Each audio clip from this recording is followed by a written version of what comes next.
The green and gold are more than happy to get the Houston Astros out of town. The division's elite team had their way with the Athletics this week as the Astros took all 3 meetings with the A's.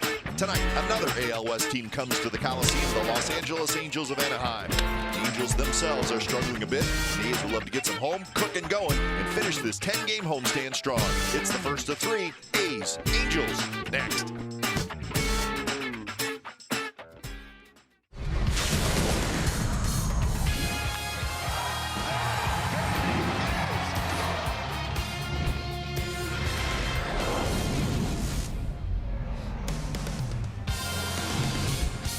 It is a cool night in Oakland. Friday night baseball from the Coliseum, and it's an AL West matchup between the A's and the Angels. And tonight's game is coming up on NBC Sports California, powered by Xfinity.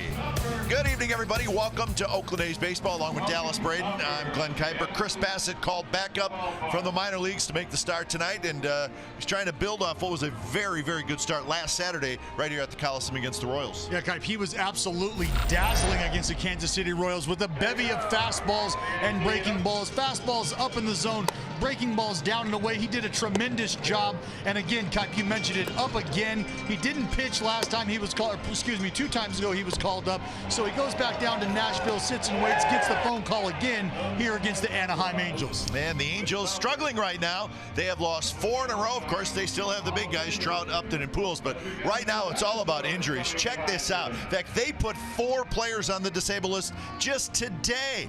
You look at the names, and you know what?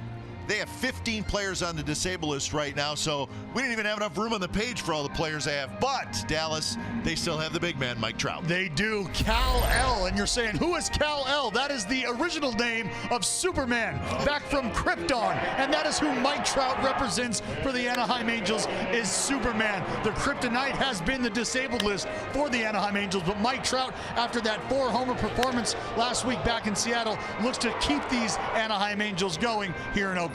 Oh, yeah. And by the way, Trout, he's 26 years old. Good player. I just thought I'd throw that in there. Tyler Skaggs is going to pitch tonight for the Angels. So Bassett and Skaggs is your pitching matchup in Game 1 of this 3-game series. We'll have lineups and first pitch from the Coliseum right after this.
Toyota dealer today.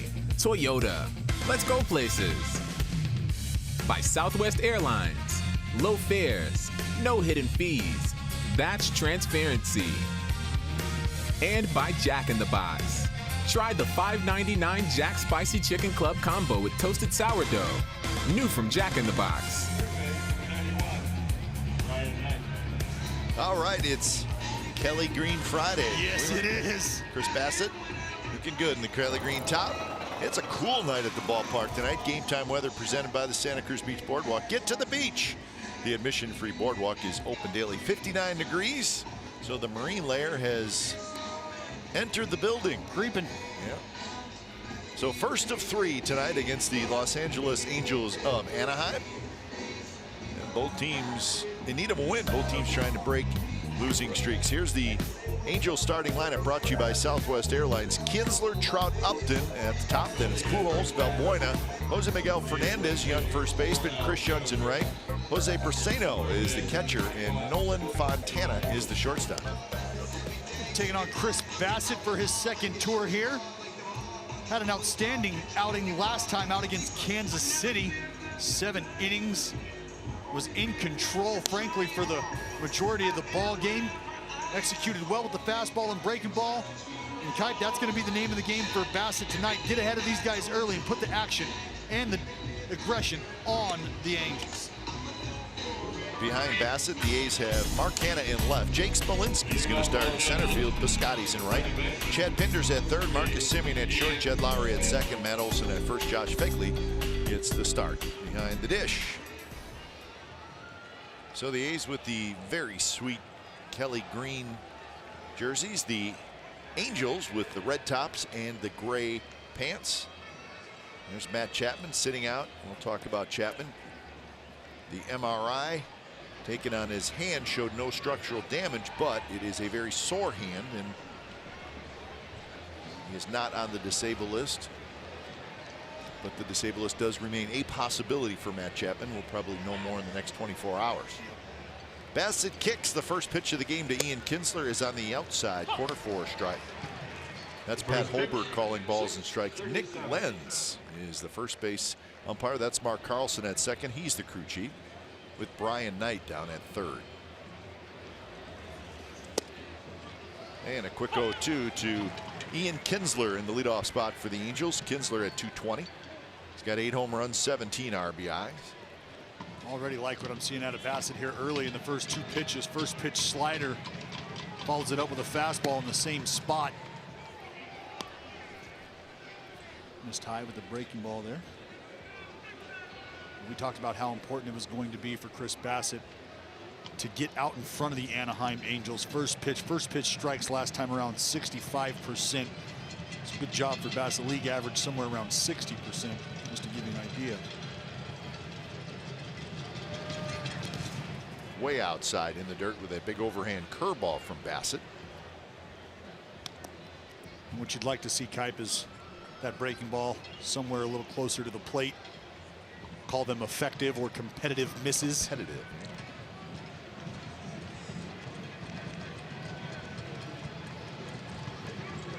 Fegley sets up on the outside corner, and the ball is bounced towards short.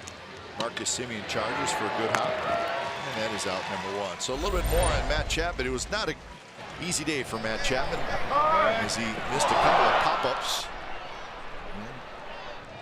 Hand was bothering him. This one got him in the chops a little bit, so he was not happy with what happened. And he left the game soon after that, and so just one of those days for Matt Chapman. But the hand has been bothering him a little bit, no doubt.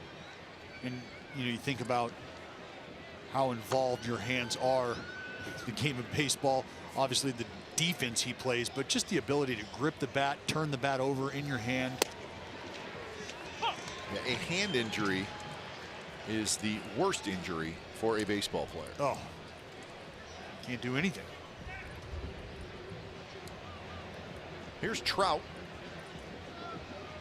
He's a hot hitter. Even though the Angels were swept in a 3-game series up in Seattle, he wreaked havoc on the Mariners, which he does up there all the time. He always seems to Have great series at Safeco Field. He was 7 for 11 with 4 home runs and 6 RBIs in a 3-game series. And he lines that one to right for a hit.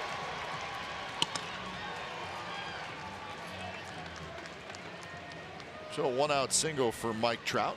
Tonight, any 95-mile-per-hour fastball is our fast pitch, brought to you by Xfinity, the fastest Wi-Fi at home and on the go.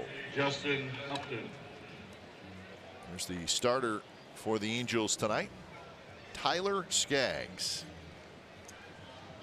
You mentioned the tear that Mike Trout represented on the road up in Seattle. He's got an OPS of 1219 on the road.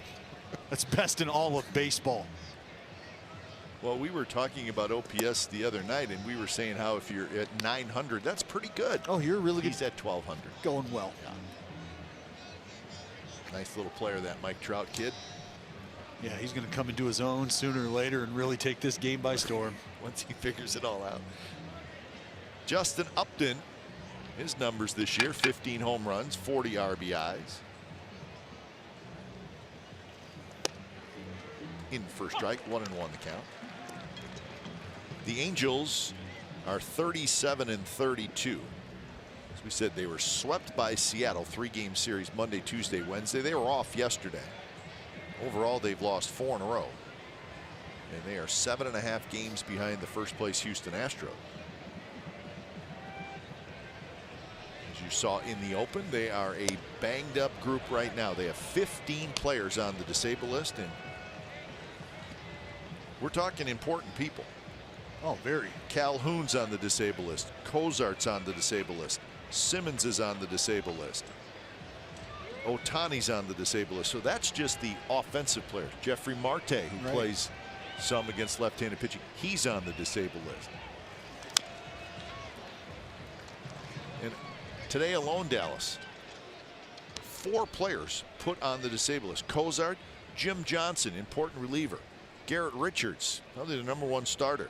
Nick Tropiano, who was supposed to start tomorrow, he went on the disabled list. So for tonight anyways, the Angels called up 4 right-handed relievers. Gonna need reinforcements. So this is one of those times where you're really making transactions almost day to day if you're the Angels, and it's not easy to do, but every team fights their injuries, but they got a tough go right now. Speaking of tough go, Chris Bassett here locates this 2-2 heater just in off. It's a great pitch. Pitchcast brought to you by SoFi, a modern finance company. 3-2 to Upton. See if Trout runs. And he does, and Upton fouls it back.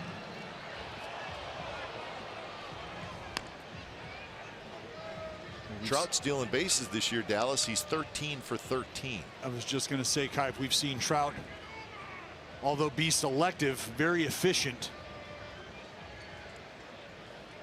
That's part of his game. That was obviously what kind of put him into that 5-tool category conversation a lot of guys talk about. Hasn't been quite the terror on the base path as he was when he first entered the league.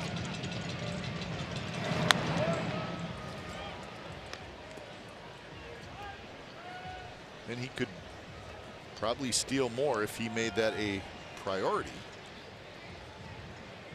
Yeah, but for Mike Trout, when we talk about Mike Trout playing a deep center field in an effort to not have to run into the wall, bang himself up. He goes, and the pitch is a ball. So Upton takes ball 4, and the Angels have 2 on and 1 out. Let's see where the pitch was. Well, they don't get the benefit of the doubt here. This big curveball, nice and slow, coming in at 71. There's a good chance that Pat Oberg behind the dish feels like that curveball might have dropped in the top of the bucket instead of coming over the plate through the zone. Oakland doesn't get the call. So here's Albert Pujols. Pujols, the DH tonight, hitting in the cleanup spot, 251 with 10 home runs and 37 runs batted in. Pujols with 10 doubles. Still extremely dangerous. He's not just the automatic out that I know a lot of people at times feel like he can become. Well, listen, this is a spot where if you can get Pujols to hit it on the ground somewhere, you're going to be able to turn a double play for the most part. No doubt. And but you better not make a mistake. Right, and that's what you want to do. And Albert has been a guy over the course of his entire career who does an unbelievable job of cutting the swing down with runners in scoring position. Part of the reason he will be that first ballot Hall of Famer.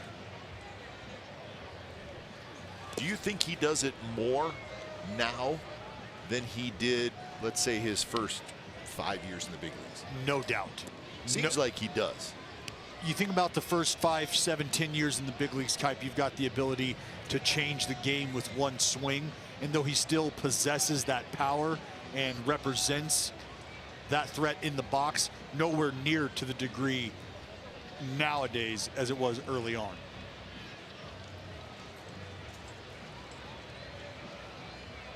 Facet, a double look. That one bounced foul. Pujols is 38 years old now, playing in his 18th big league season. His first year in the big leagues was 2001. He's been an All-Star 10 times. He's been an MVP 3 times. He's got a couple World Series titles with the Cardinals. So he's done it all. The resume is long.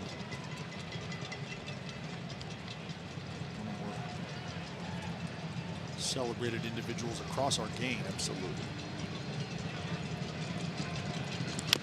This one tapped slowly. Bassett, bare hands, throws, and he throws it down the right field line. 1 run scores. Upton is going to be waved in, and Upton is going to score, and Pujols ends up at second base. So Bassett, he barehanded it, and I wonder if he had a good grip. Did not have a grip, Kipe, and we talked about Pujols being the guy that you could get here. You see, he's got this in his palm, transitions to the fingertips, a little bit of a two-seamer. He's underneath the ball as well, and this thing just sails and takes off on him. What you'd like to see is you see the feet as he tries to align himself. You'd like to see him continue to gain a little bit of ground and give himself an opportunity to get flat-foot, or excuse me, to not be flat-footed or off the back foot throwing that ball, and also give himself time to get a grip. Expo brought to you by Cache Creek Casino Resort. The ruling is just an E1, and that's a costly E1. 2 runs scored, so no RBIs for Pujols.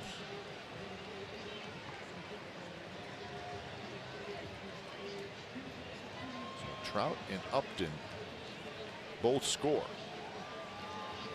45th air for the A's this year, 3rd most in the American League.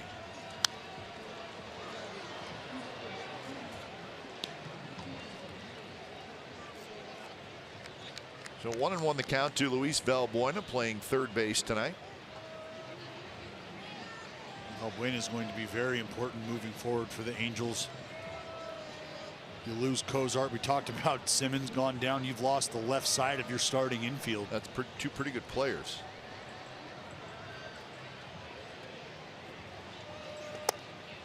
A little bit low. 2-1 the count to Valbuena, who's got 6 home runs, 21 RBIs. Valbuena, not a guy who's ever really hit for a very high average, but he does have very good power.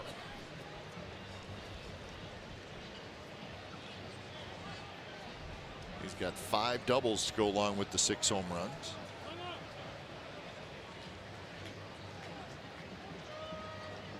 Saw him with the Astros, and then he was a free agent, and he signed a 2-year deal with the Angels. This is the 2nd year of the 2-year deal.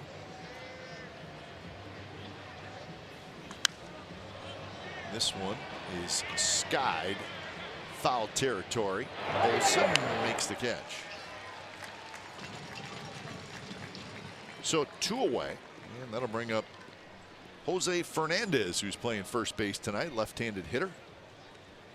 Batting in the 6th position. For Chris Bassett, what you have to do is you have to identify this part of the lineup right now is the part of the lineup you have to be able to bear down against, execute, get the outs, some holes down in the bottom of this lineup here. You don't want to continue to face the top with traffic on the base paths, and you want to be able to carve out that section of the lineup for you that you know you might be able to find a break in.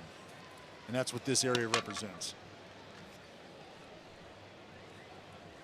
So here is Jose Fernandez, and he takes a curveball for a strike. Fernandez in the big leagues for the first time doesn't mean he's a young player. He's 29 years old. Actually, he's 30. He turned 30 in April. But he played in Cuba for 8 years.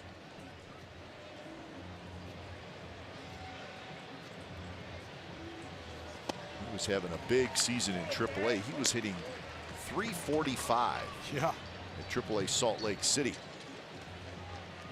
And with all these injuries, getting a chance to play.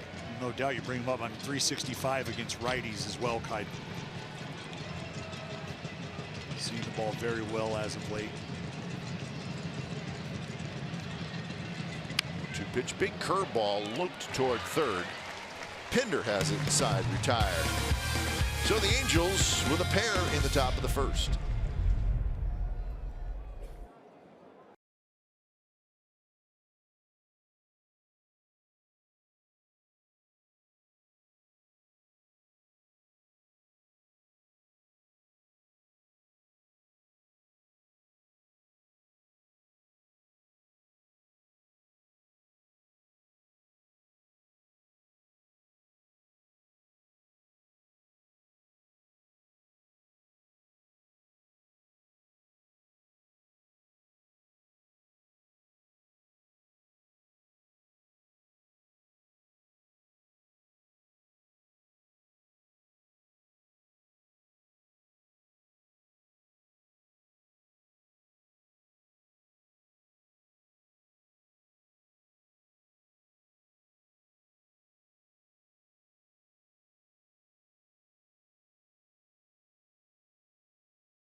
Davis, Olsen, Canna, Piscotty, Smolinski, Begley. There's your ace lineup. They're taking on the lefty Tyler Skaggs. He's been working well for the Anaheim Angels. He's been a road warrior for the Anaheim Angels. 4-1 on the year, 2.66 ERA away from the big hats at Anaheim. So having a good year is the lefty Tyler Skaggs. Finally healthy. So Skaggs, 26 years old, 6'4", 225 pounds. Kicks and deals to Marcus Semien, and the first pitch is outside. Semien had 256 with 5 homers, 25 RBIs. He's faced Skaggs 10 times. He's 4 for 10. A little bit of history there. Not bad. I like to get to 10 at-bats before I think it means anything. Yeah, I agree with that. Even that's probably not enough. You think you face a guy, you could face a guy 2 games in a row, and he could really give it to you, and then a 3-for-4 piece on the other side, and you're right back in it. So I agree. Skaggs has won his last 2 starts. He beat the Rangers at home. He beat the Twins in Minnesota. A combined 1 run allowed in 13 innings in those 2 starts. So he's on a little bit of a roll. Got his record up over 500 to 5-4. He's throwing the ball well within the division as well. Very important, something we talked about early on. 0.91 ERA versus division opponents. That's best in baseball. One rolled Faust. In those last 2 starts, also 14 strikeouts total. 14 strikeouts, 13 innings, only 1 earned run. A little bit of a hiccup against Texas regarding the free passes and traffic, but you can pitch around that. Quick look at the Angels defense. Upton in left, Trout in center, Chris Young is in right, Valbuena, Fontana, Kinsler, and Fernandez on the infield with Jose Braceno doing the catching.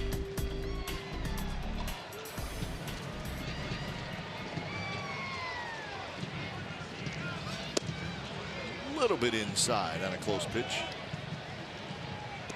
So you're trying to run that fastball in there against Marcus Semien. See the downhill angle that Skaggs creates as well. And he got him, took a little bit off. So fastball inside, off speed outside. So that's a pretty good pitch sequence right there by Tyler Skaggs. Well, you do enough work. 92 fastball inside to go to the changeup down and away. You've sped the hitter up visually inside. You can see Marcus Semien just unable to keep the hands back long enough.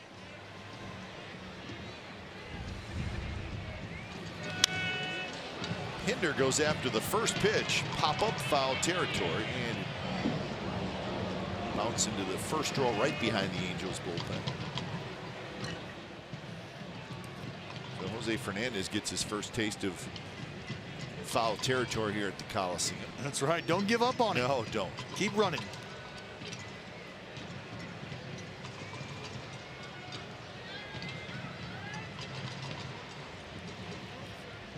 Pinder, 5 home runs, 13 RBIs.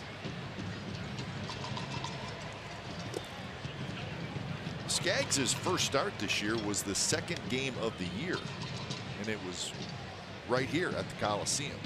The Angels won that game 2-1. Pitch well, 6 1/3. 5 strikeouts, no walks. He got his season off on a winning note.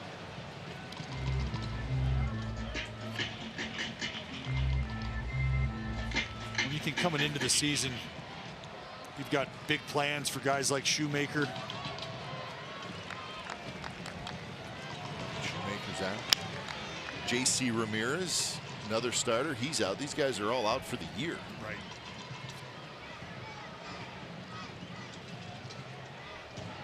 Angels actually had, when the season started, had some pitching depth, but that depth is gone. When you think about what Shohei Ohtani represented as well.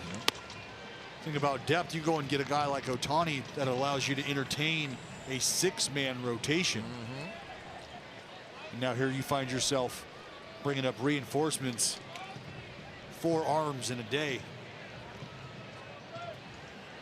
2-2 to Pinder. Bounced into the dugout. So Shohei Ohtani still on the disabled list. His pitching numbers 4-1, 3.10 ERA. As a hitter, 6 homers, 20 RBIs. The A's saw him twice as a pitcher, and he was really good both times. It's a tough decision for the Angels. He had that, is it the stem cell injection? That's right, stem cell PRP, platelet-rich plasma injection. You know what's interesting about that, Dallas, is, and you had it, so you know more about it than anybody, but sometimes it works, sometimes it doesn't. Correct. It's just one of those things, and for Ohtani, he's got to wait to see, obviously, how it feels as Pinder gets the walk. But Andrew Heaney, a teammate, had it, the stem cell, and it didn't really work for him. He had to have surgery. Garrett Richards had it, and it did work. He did not have to have surgery. Right. So, I mean, if anybody's familiar with it, right? If anybody's familiar with it, the That's Anaheim Andrew Angels are. And you understand it is, I mean, you don't want to call it a roll of the dice, because if anything, it represents, I guess, one more stone that you can potentially overturn to see if you find anything underneath. Lowry grounds it toward third. Out at second, on to first, and that's a double play. 5-4-3 double play ends the bottom of the first. Second inning coming up. Angels 2, the A's nothing.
at NBCSports.com/fairplay, and they could be featured on TV. Second inning, Chris Young leading it off against Bassett. Bassett's error allowed 2 runs to score in the top of the first inning, and that is why the score is what it is. Chris Young playing right field with the injury to Cole Calhoun. Quick 0-2 now.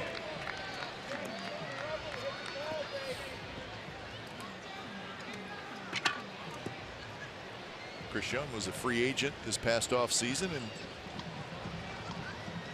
signed a 1-year deal with the Angels to be the outfield depth for Anaheim. Got some pop. Yep. He was athletic for 1 year. That was 2013. And 12 home runs and 40 RBIs in 107 games for the A's.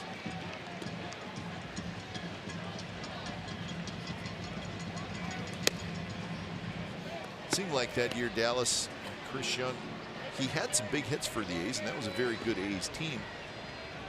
But I think he was still trying to get used to not being an everyday player. Yeah. And that's not easy. Sometimes that can take a couple years. No doubt.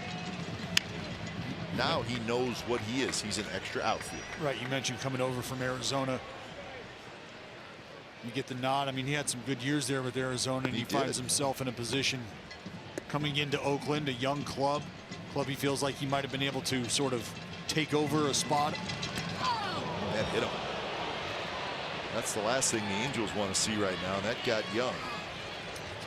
Yeah, but it got him right in the abs. Right in the stomach.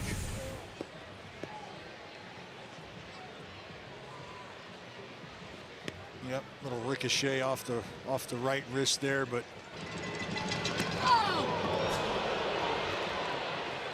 some of us have a little more padding there than others. yep. Chris Young is not one of those guys. Check out the wrist, but the torso took the brunt of that. So it looks like he's going to be okay. So Young to first base, the leadoff man aboard. Catcher, number 10, Jose Prasino. Catcher Jose Prasino. Well, we've seen Bassett work ahead and get ahead, get to 0-2, but he struggled to put guys away. And I think that's what you'd like to see Bassett sort of figure out here as the game rolls on. You get these guys 0-2, 1-2. Again, first pitch strike there. You've got to figure out a way to get them out of there. We talk about 3 pitches, 4 pitches or less, get them out of the box, whether that's standing on first with an opportunity to get 2 outs with 1 pitch, whatever the case may be. You want to hang around again, 6th, 7th inning. You can't get into these deep counts.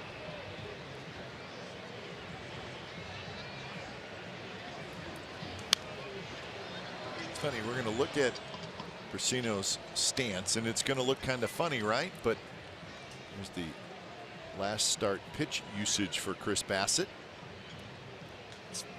And that right there, the fastball curveball combination, slider as well. He's throwing that slider to get ahead of guys. 10% changeups. Now watch Prasino work. See, hands in it. Looks kind of strange, right? But watch when the pitch comes. It all changes. He gets to where he needs to get to. In this case, to swing and miss. Good curveball by Bassett. Hey, check this out. It's our Coors Light refreshing finish.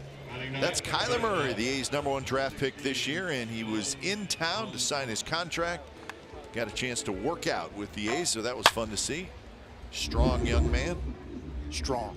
Kyler Murray. And we're going to get a chance to chat with Kyler in the 3rd inning. He's going to come up and visit with us. And here's the family. So we're looking forward to that. I'm sure he had an eventful day. Running the gamut, baby. Welcome to Oakland. You put that #1 on your jersey come draft day. You get to enjoy all the sights. Yeah, there's a lot of media down there just keeping an eye on him. Got a chance to sit in on his press conference. Reached forward foul by Nolan Fontana. Fontana playing shortstop tonight.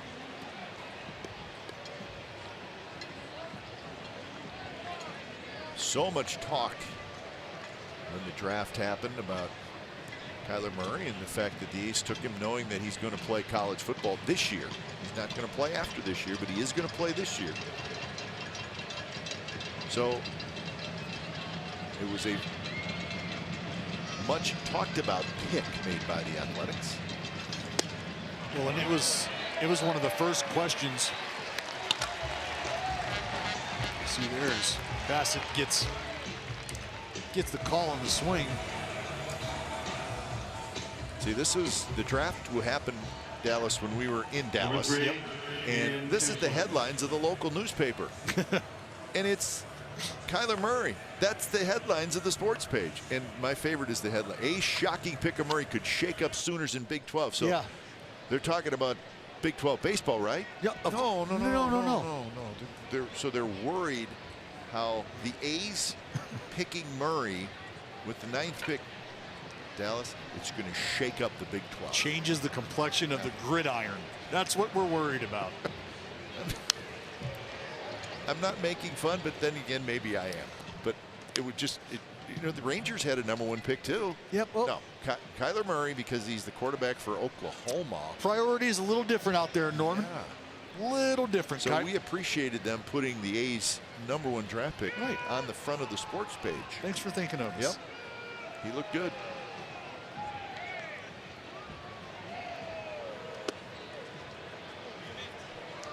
One and one the count to Ian Kinsler. But you know, that was, as I was saying, that was one of the first questions asked to him. And I think you expected. I think he expected it as well. You know, what are you thinking about? Is there any thought to potentially trying? He said, look, this is what I'm worried about. I'm worried about winning a national championship. Sure. After that, I'm worried about becoming the best baseball player I can be. And we talking to people about this soon after the draft, and if you really stop and think about it, if you're a college football player, and obviously a good one, if you think about the pull that it would have to be the #1 quarterback at a top 5, top 10 school, college football, I mean, there's a lot of excitement there. Oh, no doubt. You have the I mean, you talk about big man on campus. I guess I'm saying it'd be hard not to want to do that at least 1 year. Well, and if you are afforded the opportunity, and one thing you have to think about, he's not just being given this opportunity. No. He has earned Absolutely. this opportunity. He worked his butt off from the time he was a young man, and the sacrifices that a family has to make in an effort to make sure that this young man is getting to practices and workouts and games, all of the like, all his way up to this point in time. Nice block by Fegley. That's that big curveball from Bassett. So 3-2 the count. It's an unbelievable job by Fegley to kick out that far. You talk about that big slow curveball. We've seen it as low as 69 coming in there. That would have hit a lefty had he been there. And for Fegley to maneuver out and around this ball and keep it in front.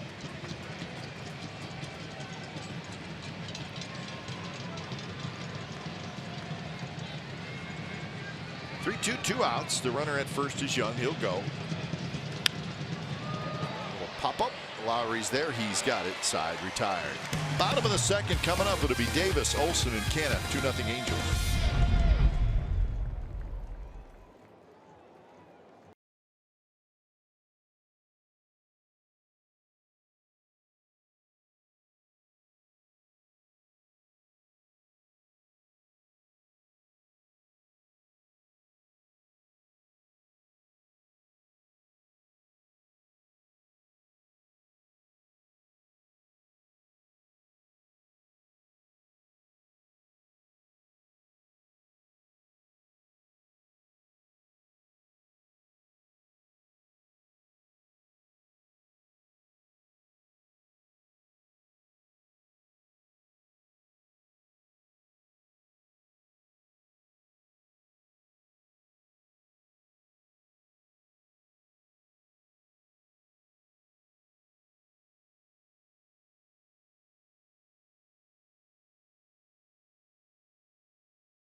Experience TV with Xfinity X1. Fireworks after the game tonight. And it's really starting to cool off now. She's ready. She could drum up some warmer weather for us, huh? Drum up some winds. Here's Chris Davis. Chris Davis swings and misses on the first pitch he sees from Skaggs. Hot hitter right now, 20 homers, 49 RBIs for Chris Davis. Seeing it well, Kai. Hit 3 home runs in that Astros series. He got Verlander yesterday, and here it is. Yes, he did. JV throwing that heater, leaks back over the heart of the plate. KD playing a little whack-a-mole. Wilson hit one as well, but he's coming up short against Verlander and the Astros. Chris Davis with 9 home runs in his last 20 games. Missed a little time with the groin injury, but he came back hot. Oh, did he? And a high fastball, 93 miles an hour. Davis swings and misses. Second strikeout, 1 out here in the second. Left that good fastball down and in from Skaggs. They decide to go upstairs, work the ladder. KD just can't catch up with a good heater here by Skaggs. Again, not terribly overpowering, 91, 93. But you beat guys to a spot, you do enough work inside. That's what Skaggs did. So here's Olsen. We mentioned his home run. 2-run shot. 2-run shot. KD takes care of the curveball. The fastball, Ole on the curveball.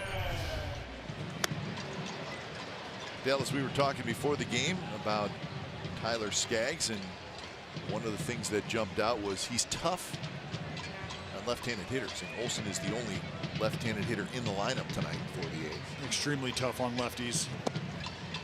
Has essentially rendered these guys ineffective over the course of the season. Again, we talk about the curveball and the slider from Skaggs, how he started to shape these things, really taking that pitch to the next level.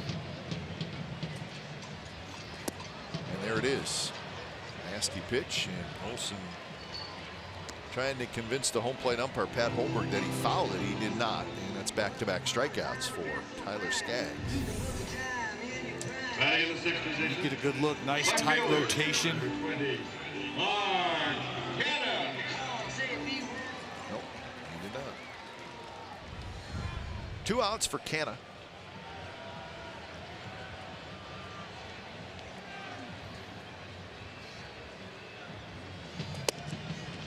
Canna with the mask tonight, so he must have a specific temperature that if it's under that temperature, the mask's coming out. I tell you, the way him and Piscotty were going when these masks first made their appearance. Both guys swinging the bat extremely well.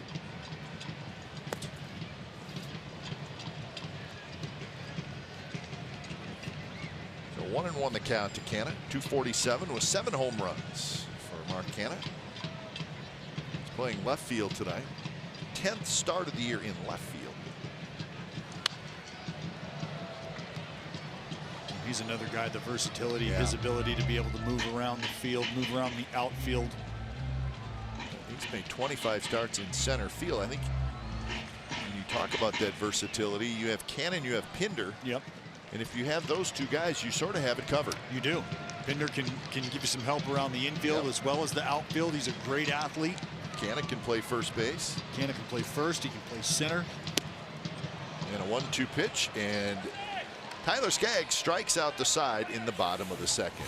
Kyler Murray, it's official because he's signing his contract right there. Yep. And he's going to get up and he's coming to the booth.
of 2-0. Both the runs coming in the top of the first inning.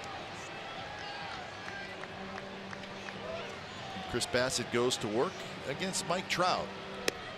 And we are thrilled to have the A's #1 draft pick, Kyler Murray, just stepped into the booth. Kyler, thanks for stopping by. Thank you. You hear us all right? Yes, all I right, got perfect. Dallas Braden, Glenn Kuiper, and we've been talking about you for about the last inning, so it's a big day for you, huh? A lot of excitement. Definitely. You know, a great day for me and my family. You know, I just want to thank everybody who's helped me get to this point, and obviously grateful that the A's organization felt how they felt about me and taking me as high as they did. So it's been a good day. You were a controversial pick, all this football stuff. Yes. I've never heard. There's a lot of talk about the University of Oklahoma already around here. Everybody's going to be a fan, but we don't want you to get hurt. No doubt, no doubt. Obviously, want to stay safe as possible on the football field, but I don't want the the A's to be worried about that too much. Well, we're going to be worried, so but we hope you make it through safe and sound. No doubt. Hey man, you got the opportunity. Pretty cool. I've been around when this kind of stuff happens. Draft picks get to come up. You get to hang around the boys. You're in the clubhouse. You get introduced to some of the guys. What was the anticipation of that moment for you like? Talking to your family, knowing kind of what you're coming into, right? You know the drill. You've got folks that have been able to kind of let you know what that's going to be like. But for you, anticipating that, what was that like? It was a little weird, just because it's something you dream of your whole life. And, I got people in my family that have been here and kind of done that thing, warning me on how everything's gonna go, and I still, I tried to fight the nerves, just because it's a big day for me. So, a little jittery. I got to come out here and hit BP with the guys, and they were cool. They were good to meet, welcomed me.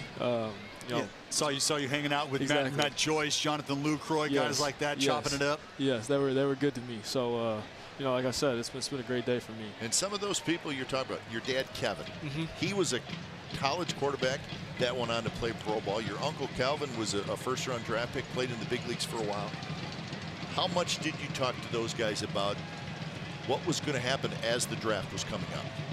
I really didn't focus on it too much. I just tried to go out and perform every day, honestly. And I knew if I performed and do, what I'm capable of doing, my uncle and, my people were going to take care of the rest. So I tried not to focus on the outside things. That was a big emphasis for me, just so I could stay, level-headed and just stay on the grind. What has that been like? Because a lot of folks don't really understand, and I can just speak from experience, having gone through just the Major League Baseball draft experience. But here you are playing at a very, very notable, at a very high level, an elite level on the gridiron, college football, and now you find yourself going through the Major League draft process. Obviously, scouts at the NFL level are interested as well. What is that mindset like, dealing with the draft and also knowing you're preparing, as you said, which I love, very confidently, hey, come January, I got national championship on the brain. No doubt. It's been something I've been doing my whole life, so it's not really new to me. And I'm a pretty confident kid, like I said myself. I'm confident myself. Like I said, I try not to worry about the outside things and just focus on my game, work hard. And at the end of the day, everything will take care of itself. That's what I've been doing my whole life, and gonna try to keep doing that, and we'll see where it takes me. So it's very interesting. So you're going to play one more year of college football, and then you're going to concentrate completely on baseball, correct? Yes. So at what point did you make that decision that that's the way it was going to be? Did you have that decision in your mind before the draft, knowing that you were going to be a high draft pick, you were going to be a first-round draft pick, or was that something that you talked about the A's after the draft, or was that decision kind of already made in your mind? I didn't mean to put you on the spot. No, you're not putting me on the spot. I mean, me and my people kind of talked, and we felt, right now this is, this is best for me. And obviously with how the season that I had and the A's, the team's organization's feeling the way they felt about me, having a good year, I had the chance to go pretty high. So I'm just grateful for the opportunity. Wouldn't trade it for the world. Were you surprised at how high you went? You were the 9th pick in the draft. Honestly, like I said, I'm pretty confident myself. I mean, I feel like I'm the best player in the country. That's just me. if it was me, I feel like I should have gone 1-1, but you know, I'm not drafting, so I wasn't surprised. No, obviously, you know, I know, you know, the complication with, you know, football and baseball, and that was the speculation going around the country. You know, is he going to play football? Is he going to play blah blah blah? But no, I'm pretty confident, so I wasn't really shocked. Honestly, everybody else was shocked, kind of. So now, as a mindset goes, obviously, I know where you're at mentally. You've been drafted. You're going through the motions here and going through this process. But like you said, you got football coming up. Yeah. So I'm going to put you in a hypothetical. You've got the ring. You've got the ship. You celebrated. Yeah. Now it's on to the next one, right? What is the biggest thing that you are most excited about starting that journey as a professional baseball player? Again, you've got the ship, all right? We've already gone through and done that. Yes, You've sir. celebrated. Now it's time to strap on the spikes. What are you looking forward to the most?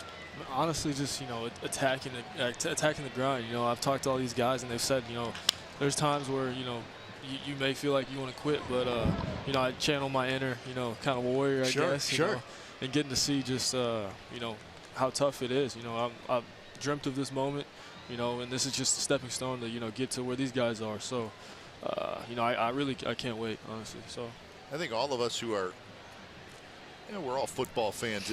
It's a great sport, but you also wonder what kind of adrenaline rush is it to come out of a tunnel in a college atmosphere where the place is going crazy, and not only that, but you're the quarterback. Yes. I mean, that has to be something that's not yet, it's just it's got to be a feeling that's very hard to explain to people who have never experienced that. no doubt. And a lot of these guys, you know, they never got the chance to experience it. You know, I can't really put it into words. You know, even in high school, you know, I had a great experience in high school, getting to play at one of the best, you know, high school programs in the country. And I honestly, it was one of the best times of my life. So for, you know, you to ask me, you know, how is it, you know, how the feelings of coming out of the tunnel, I can't really describe it. You know, it's surreal. But like, I mean, I've been doing it my whole life, so I don't take it for granted. I think I would hyperventilate, and then I have to turn around and go back into the locker room. You might. Not feeling great right now. Not feeling great. Yeah. I mean, if you're not prepared, you're definitely a little nervous. I mean, even just watching you, the highlights that we show you playing, there's a man that must be cool. Oh, you know, being chased by 320-pound guys. That must be really cool. It can be scary at times. Down the left field line, and it is foul. Is that Albert? Okay. That is Albert. He's very scary. So here's part of your afternoon. You look good in the green and gold. I know. I got to get used to it. I've never worn green. Never worn green. Get them white shoes dialed up. Love it. Get them white shoes dialed up. So just remember, they're the only major league team with those colors, so it's kind of cool. Everybody knows when they see the green and gold. Now let's be real. Let's be real. You started jumping ship. You started leaving the yard. Yeah. What's that taste like? What's that feel like? You see him flying out. Feels good. I mean, I had to fight the jitters of, you know, being a little uncomfortable. Sure. You know, baseball season's over for me, so try to stay in shape with the bat. But it felt good. Obviously, you know, I'm hard on myself. It could have been better, but I'll take it. Yeah, take it. Absolutely. Definitely. It's just good. We had the Astros in town this last series, and Max Stassi was a young kid who came up from high school, and he's taking BP here, and he's shooting the ball all over the yard. And I talked about Addison Russell coming up and having a nice display with the bat as well. You, my friend, obviously hard on yourself, as you mentioned, but you looked right at home, very comfortable. Thank you. I think a lot of people around, just having spoken to you and listening to people talk about you, very excited about what we see. Pinder's throw rolls into right field, and another run is going to score. And that's going to be another costly error by the Athletics. With Albert Pujols running, it would have been a double play. But Pinder looks like he threw a sinker to second base, and Lowry could not handle it. So that one hurts. Well, we talked about the anticipation on the behalf of Bassett earlier with that ball back to him and Albert. And you think, I've got to be able to control this. I know I can. And he just airmails it here. Kind of the same thing. You want to get this over to Jed with enough time to turn this thing. And unfortunately, it ends up in right field. So it goes as a fielder's choice, E5. And it's now 3-0 as we continue our conversation with Kyler Murray, the A's #1 draft pick, the 9th pick in the draft. So what's the rest of your summer all about now? So Obviously, this is taken care of. You signed your contract. Yep. Are you going to play any baseball this summer, or is it time to get to work with the pads on? I mean, tell us kind of how it's going to be the next couple months. Focus on winning the national championship. Said it earlier. I'll say it again. I mean, we haven't won in a while. You know, we've been in the playoffs two out of the last 3 years, I believe. You know, that's for me. It's not getting the job done. So, you know, we got big things to do, and I think this summer is a big step in that direction. Okay, so we have some Browns fans around here. So we want a scouting report from you on Baker Mayfield. It's my guy. Is he going to be good? I mean, number yeah, one of pick. course. Is he going to be real? Is he going to turn around the Browns? If anybody's going to do it out of those guys, that'd be Baker Mayfield. That's all we need to know. You know where the Browns fan is. No, I'm not a full Browns fan, but you know what? We kind of pull for him. So yeah, no, dude's been working hard his whole life. He's had to work for everything he's had, or he's gotten. You know, I got nothing but respect for Bake. You know, he's always been good to me. You know, I got to watch him for the past 2 years, so It's been good. It's been good. One thing I kind of wanted to ask as well. Big man on campus, college football, the pinnacle. From there, guys get drafted. They make impacts at the NFL level, right? Not necessarily the case here in baseball. You get drafted. Kind of go ghost, you know. You know what I'm saying? You back down. You're grinding. Like you said, you got to embrace that grind. Yeah. So have you even thought about what that mental hurdle could be like, or what that is going to take in terms of mental strength, getting away from being highly touted back to riding the bus leagues? Because I'll tell you right now, my friend, 12 hours, 14 hours, bus rides, hotels that look like, you know what, there's bigger trash cans out in the back that I've stepped in.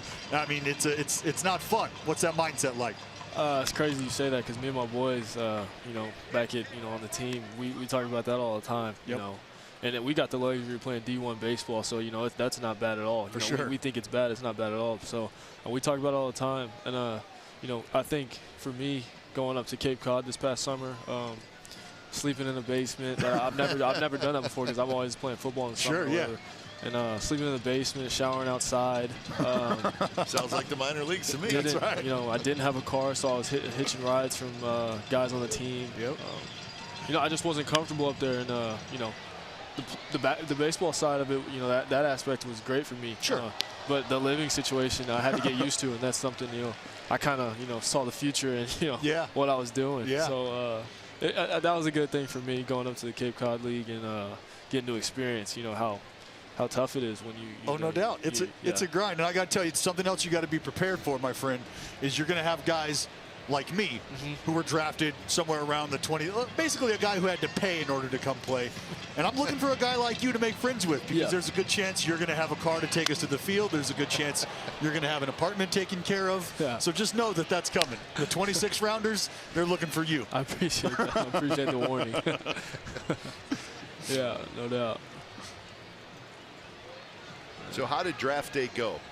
You were not at the draft. There was a handful of players there, but did you just kind of hang at home and wait for the phone call?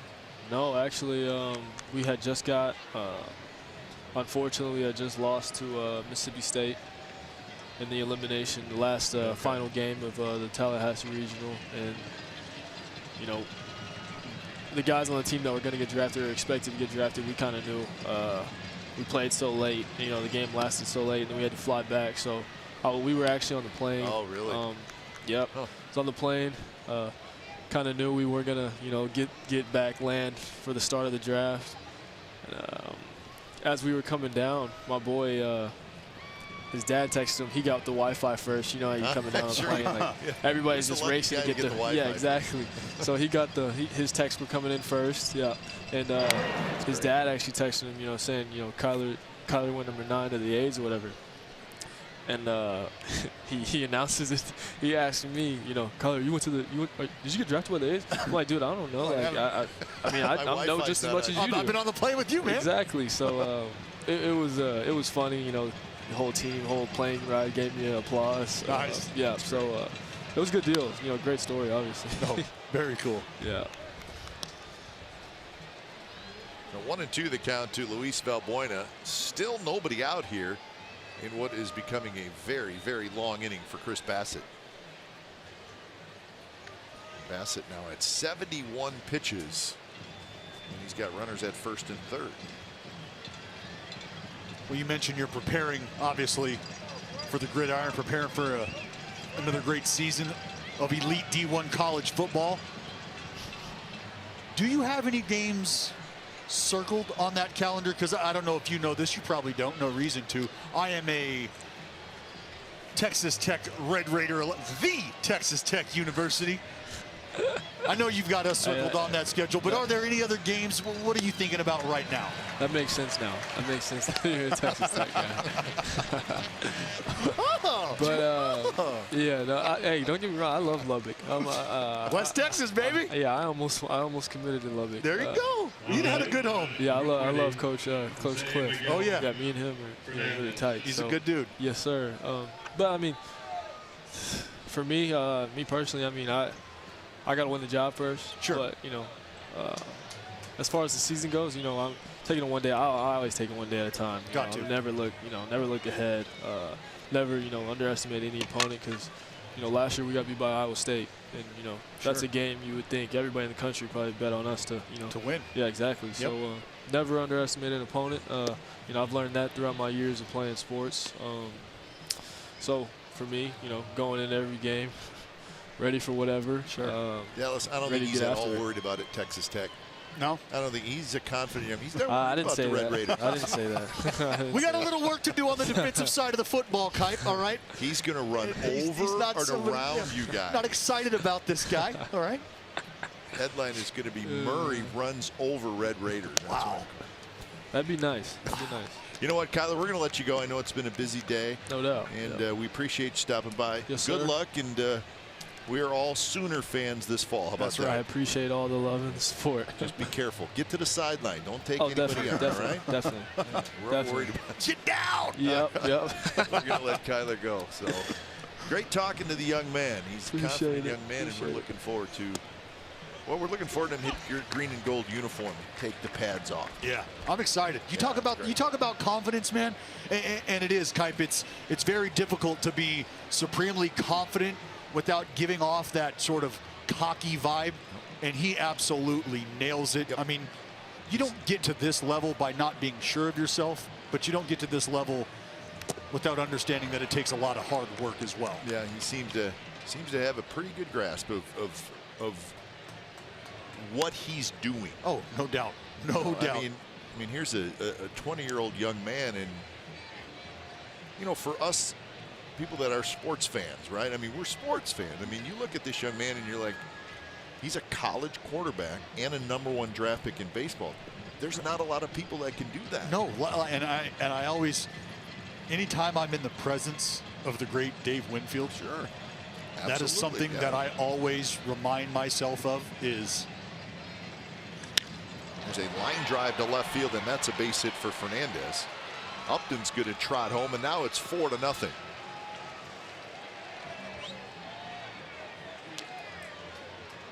Just to finish up there, around Dave Winfield, this is a guy. See, Fernandez takes his heater away.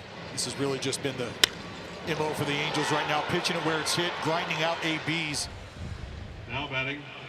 We talked about Bassett struggling to put guys away when he is able to get ahead. But Kipe, Dave Winfield, first round, first pick, potentially in all 3 major sports. That's right. I mean, who knows? I don't know. I'm not sure where he grew up, but you put him on a pond, and there's a good chance. There's a good chance it's all 4. Yep. I mean, a freak athlete. What you think about Bo Jackson? You know, you think about Brian Jordan, Deion Sanders, Brian Jordan, guys who were 2 sports stars. Frank Thomas was a football player, yeah, and then obviously a Hall of Fame baseball player. And there's, listen, I mean, there's a fair amount of, I think, of kids who play college football and college baseball, but we're talking impact. A quarterback and the 9th pick in the draft. 9th overall pick in the draft, and the man calling plays, the man under center, not really in college football anymore, but the man who's got the ball in his hand on every play. 0-2 to Chris Young. You saw Casilla starting to throw. As this inning is just wearing on for Chris Bassett.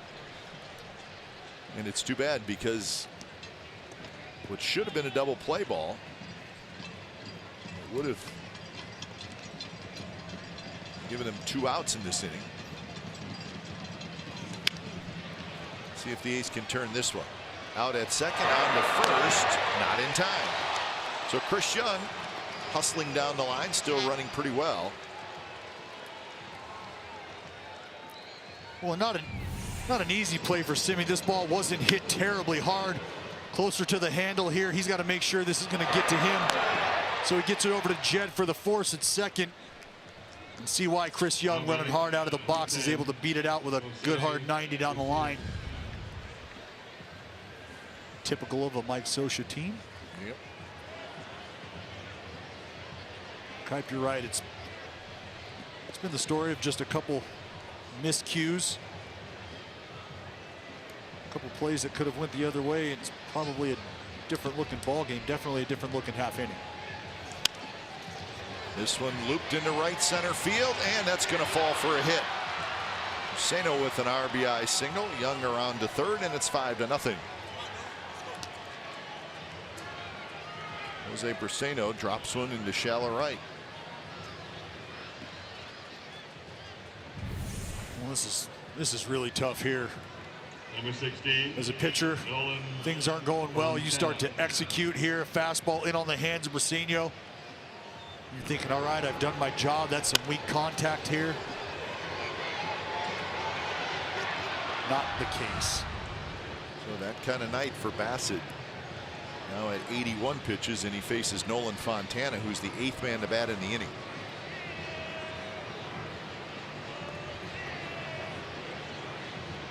Fontana struck out looking in the second inning.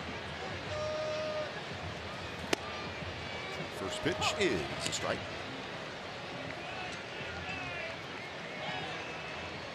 Two in the first, 3 here in the third for the Angels.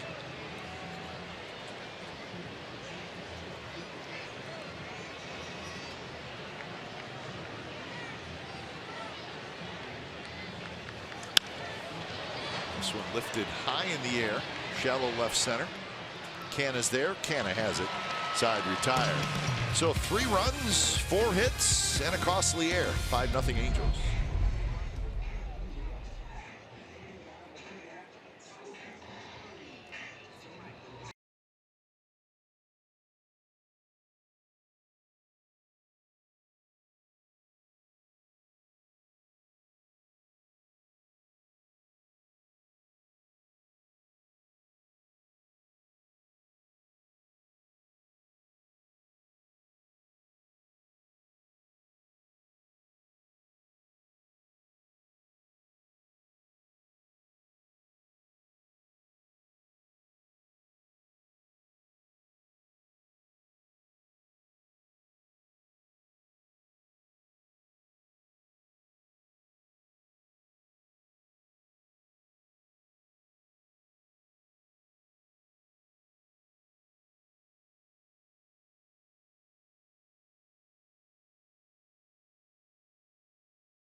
Our ballot is now open and exclusively online. Make sure your favorite A's are represented on this year's squad by voting at athletics.com/vote. Catch all the excitement of the 89th MLB All-Star Game presented by MasterCard, July 17th live on Fox. There's our guy. He's usually smiling and pretty happy, but he's looking at the scoreboard, and it's really hacking him off right now. Not so much right now. 5-0, bottom of the third. He's a game under 500 now with this little 3-game losing streak they're sitting on.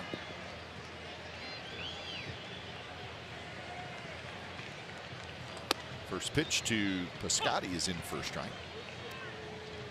This is the 8th game of the year between the A's and the Angels. The A's are 2-5 against Anaheim. They lost 3 out of 4 in that opening series here in Oakland, and then lost 2 out of 3 a week later in Anaheim. So it's been a little while since we've seen the Angels. He's 34-35. It's a strike, 1-2. Mike Sosa's Angels have won 10 out of the last 13 against the Athletics. He's trying to figure out a way to get better in the division. And that is a swing and a miss by Piscotti as they check with Nick Lenz. Piscotti trying to hold up here. Skaggs is, he's done a good job of moving the fastball around, Kite. Up and down. He's got great angle on that pitch as well. So at times when you throw that elevated fastball up out over the plate, it gives these righties the visual perception that, you know what, I can see a little bit more of this baseball. I feel like I can get to it, and before you know it, 91 has beaten him to a spot up in the zone just by virtue of a different presentation.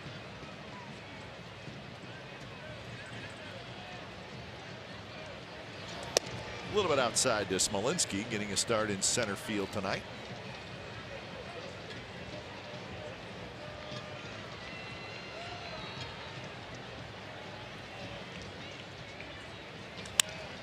That one is drilled toward left.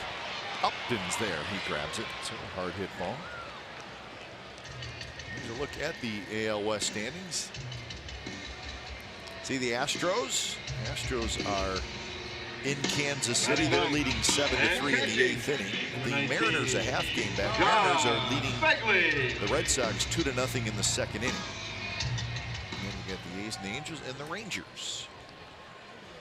Rangers are hosting the Rockies tonight. That game in the 8th inning with Colorado leading 8-5. So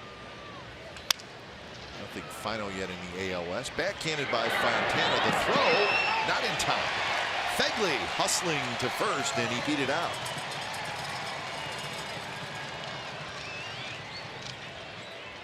So good hustle by Fegley, and it looked like he was indeed safe. Yeah, this is twofold here. One, Josh Fegley running hard out of the box, but also Fontana not understanding that Fegley is a good runner here. He's got to come and get that ball. He gives himself a cushion, plays the backhand. But Fegley with a hard 90. Well, that's hit number 1 for the Athletics. If they can get a little 2-out rally going with Marcus Semien stepping up. This pitch drops low. Semien struck out in the 1st inning.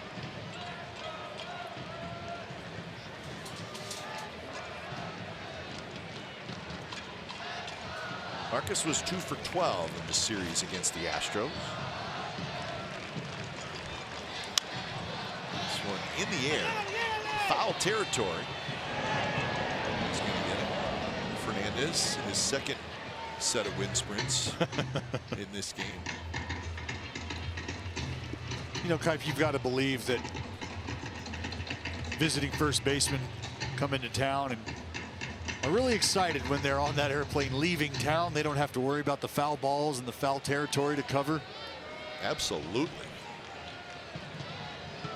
And there's always going to be a few more foul balls down the right field line compared to the left field line. Yeah. A few more right-handed hitters hitting it down that right field line.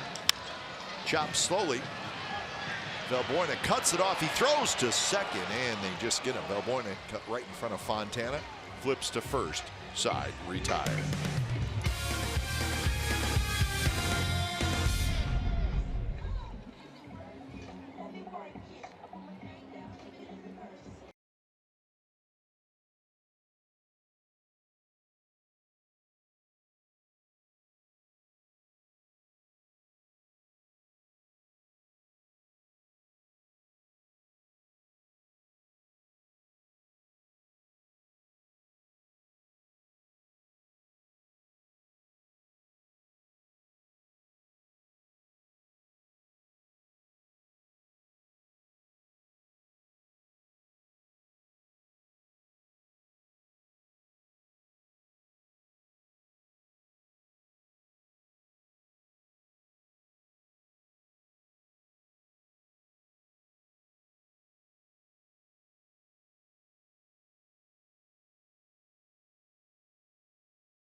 America's first hybrid minivan.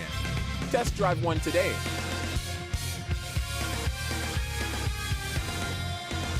Top of the fourth inning, the Angels with an early 5-0 lead. And they will have the top of their order. Kinsler, Trout, and Upton. Chris Bassett desperately needs an easy inning. He's at 83 pitches through 3 innings. And if he could, Kipe, he'd love to get through 5. Bob Melvin would love for him to get him through 5 as well. Well, he threw 38 pitches in that 3rd inning. And again, now, correct me if I'm wrong here. Of their 5 runs, 1 earned? 1 earned.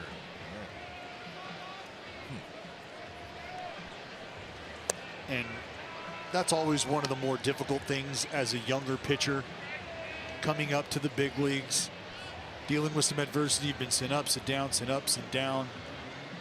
Just trying to figure out. And that one's hit deep to left field.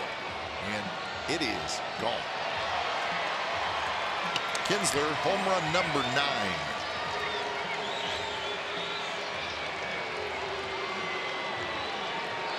Well, Kipe, I was going to say one of the difficult things is trying to figure out how to come up and get through these outings where you just don't have anything, or you're trying to pitch around mistakes either by your own doing or mistakes that happen naturally throughout the course of the season. And for Bassett, it's tough. He's done a good job of getting ahead tonight, but an inability to put guys away when ahead. And then obviously you've got a couple mistakes behind you. And this is that snowball effect we talk about. Everything speeds up, right? Yep. Here's Trout. Trout's had a big night, 2 for 2, 2 singles, 2 runs scored.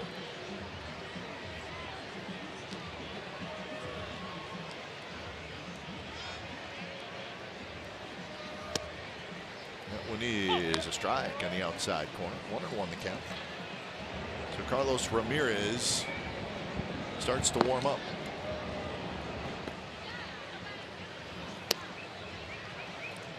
You see in just this last sequence here, first pitch fastball into Trout, up, well located.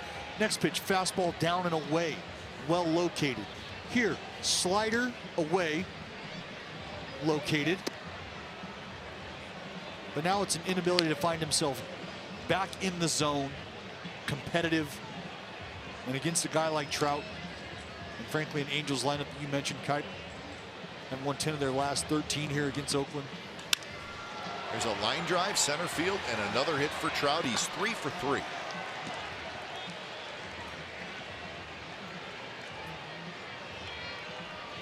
So Scott Emerson's going to come out.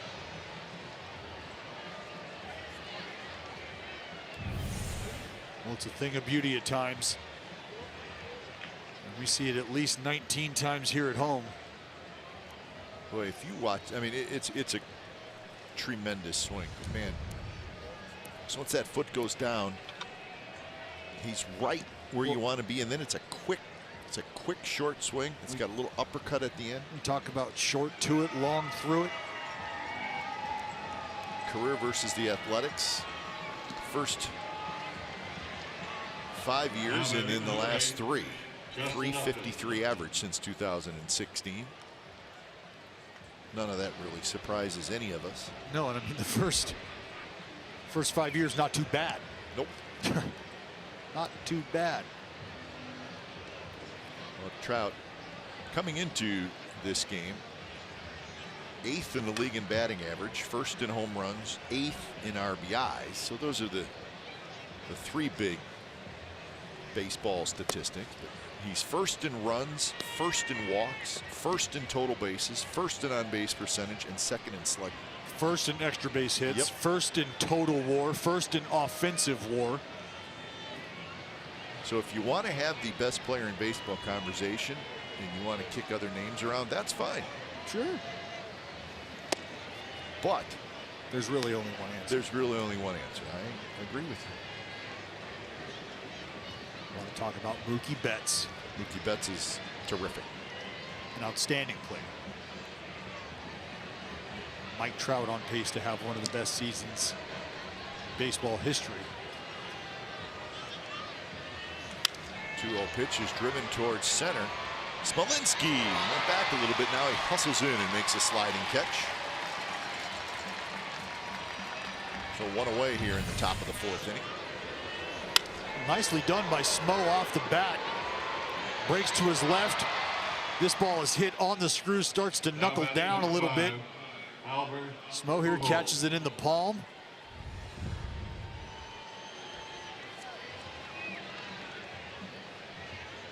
So here's Pujols with 1 out.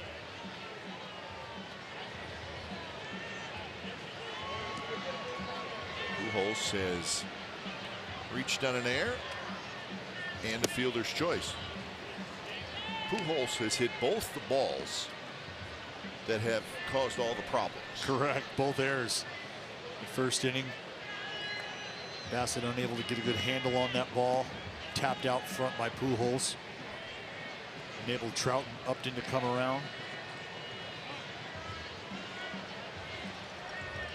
Then in the 3rd inning, he hit the ground ball to Pinder with runners at 1st and 2nd and nobody out in it.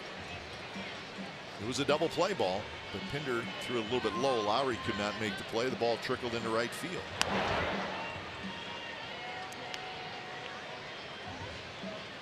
So two plays that have completely changed the outlook of this game. Well, they've really changed the entire outing for Bassett.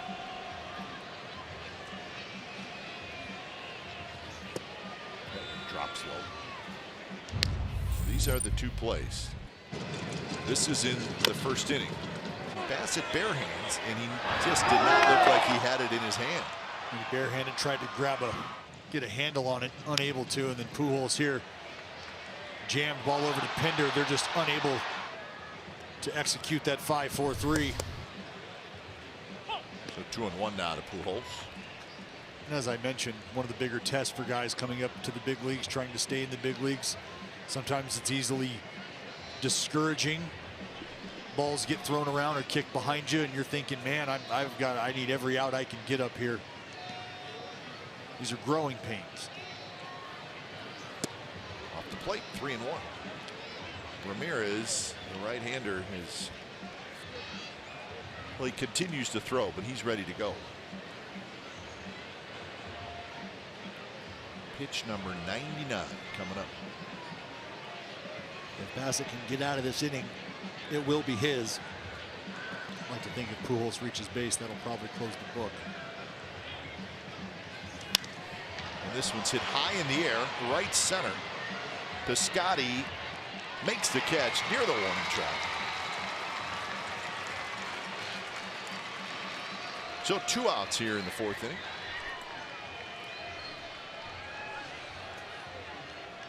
And here's Luis Valbuena. Kinsler led off the inning with a solo home run. Valbuena has fouled out and he has struck out, so he's 0 for 2.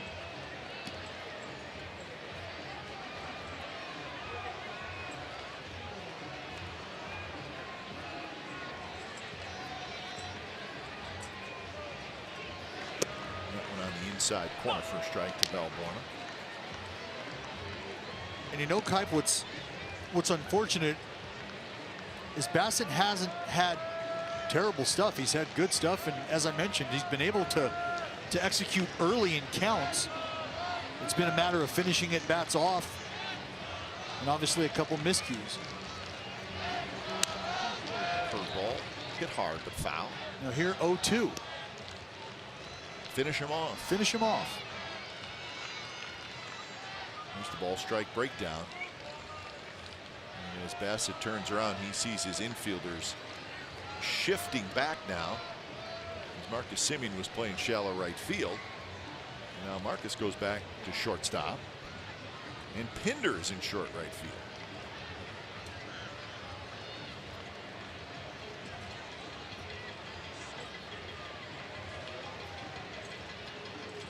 Lowry remains stationed pretty much right behind second base.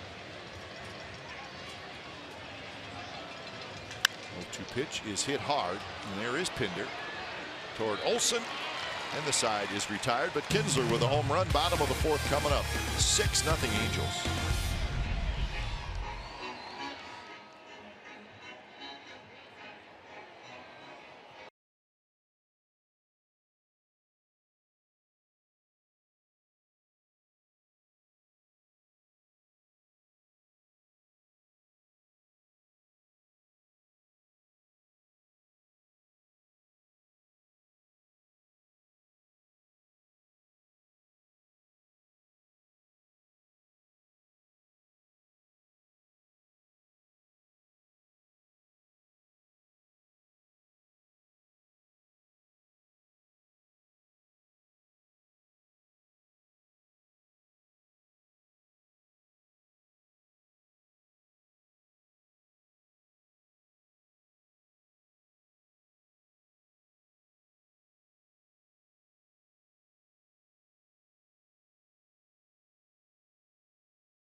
Chevrolet, you can now win a free suite to the ballgame. That's right, a free suite for you and 11 of your closest firework enthusiast friends. Simply text BOOM to 60946.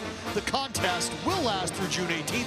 Message and data rates do apply. Again, simply text BOOM to 60946. See complete rules at athletics.com for details.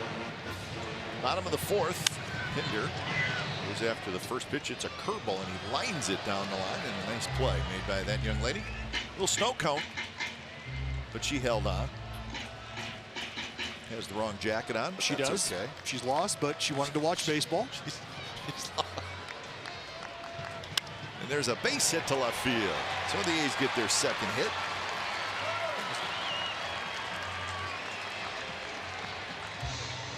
And that'll bring up Lowry, so maybe the start of something. Check this out, Kite. This No one way. almost got a bird, huh? Whew. That's what you call flying by the seat of your pants. They made a movie about that with the bird. So here's Lowry, who hit into a 5-4-3 double play.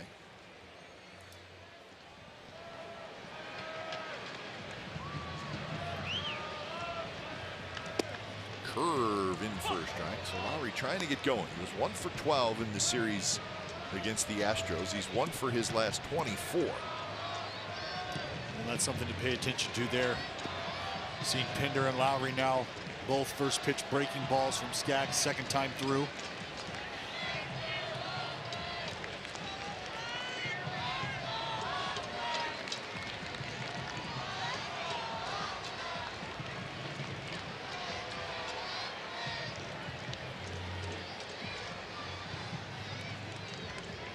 Infield at obviously double play spots. No shift really for Lowry. In the outfield, a little bit toward right center is Trout, and Chris Young playing very shallow in right field. Upton is over quite a ways in the left center. Well, we've talked a lot about the depth at which Mike Trout plays at deep center field. And that's been discussed. That's in an effort to preserve his health. A lot of times you got guys that are playing shallow. They're running back on balls, running into the wall. For a guy like Mike Trout, his presence is best felt at the plate, not necessarily out in center field. I mean, a great defender, no doubt having a good year defensively. I'd much rather see a Mike Trout at the plate, and I think Angels fans would as well, as opposed to the DL for running into the wall. Absolutely. There's a line drive, and that's a base hit. One hop to Upton in left field.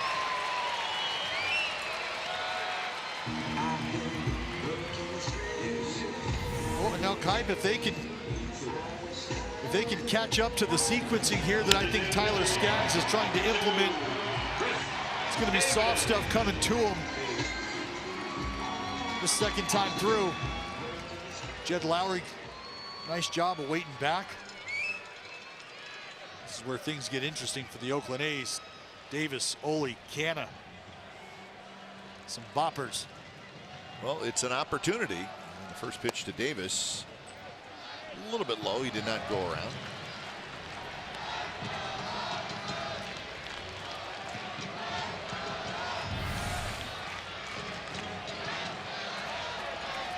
Pays to be strong, Kipe.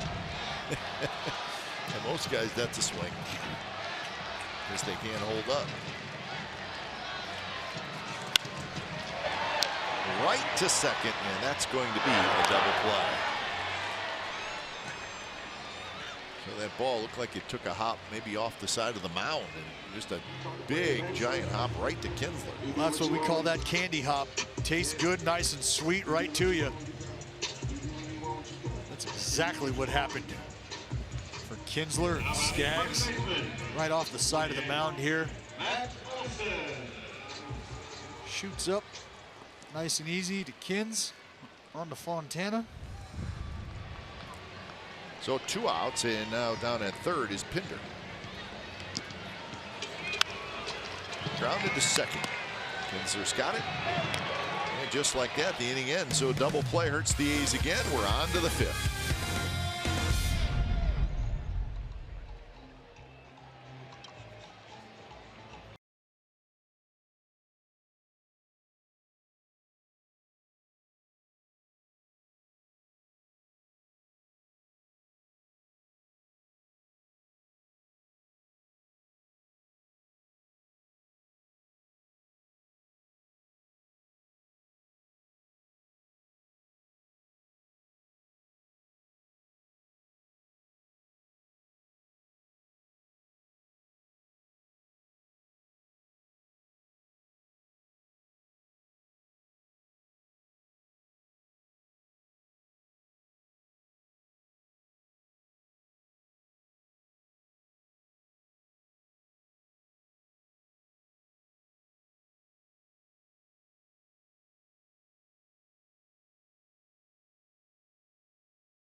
Most memorable moments in Oakland. Now we want the fans to pick the most memorable moment. It's a season-long promotion tonight.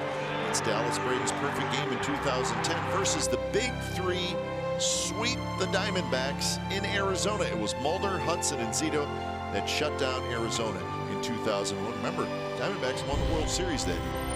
Fans vote through our A's Twitter poll. Play the wins advances to face the next memorable moment. He won again.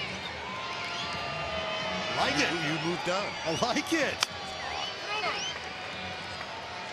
First pitch swinging Fernandez. He grounds out. So to vote, go to NBCSportsCalifornia.com or go to Twitter at NBCS Athletics. NBCS number 24, Athletics. Chris Young. So one away here in the top of the 5th. We got a new pitcher. His name is Carlos Ramirez. So So Carlos Ramirez takes over for Chris Bassett. Recalled yesterday from Nashville. Claimed off waivers from Toronto in May. And when it's time for change, think Speedy Oil Change and Auto Service, your trusted oil change, tune-up, and smog experts. Ramirez pitched yesterday. A couple of innings, he threw 20 pitches. The A's would probably love to get a couple of innings out of him tonight. Love to see that, get some length. You need it, no doubt. And unfortunately, Kuip, we've talked a lot in the past few days about guys needing to come up and really take advantage of opportunities. Here's the numbers for Bassett. 6 runs, but 2 earned runs. 2 pitch down and away. So 2-2 the count to Chris Young, who has been hit by a pitch, and he reached on a fielder's choice. So no hits, but he's been on base twice.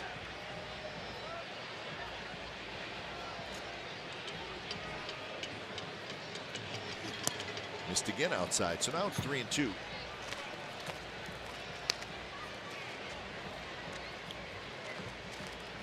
As a reliever coming into these types of situations, obviously you understand you're here to eat innings right now. This is your role in this game. You do not want to get to these 3-ball counts.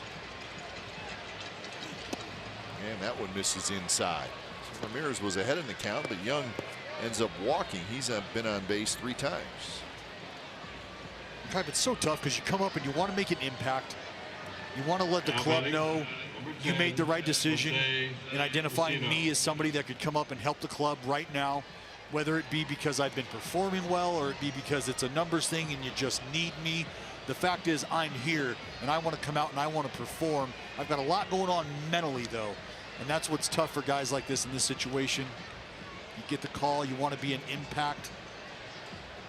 You're dealing with a potential lack of adrenaline. The game situation isn't super attractive to you, but you can't let those things factor into your competitive nature. Well, plus you also, if you're in Ramirez's situation, listen, the reality is if you don't pitch well, you'll probably get sent back to the minor leagues. Well, and in a game like this, there's a good chance that someone is going to be sent down.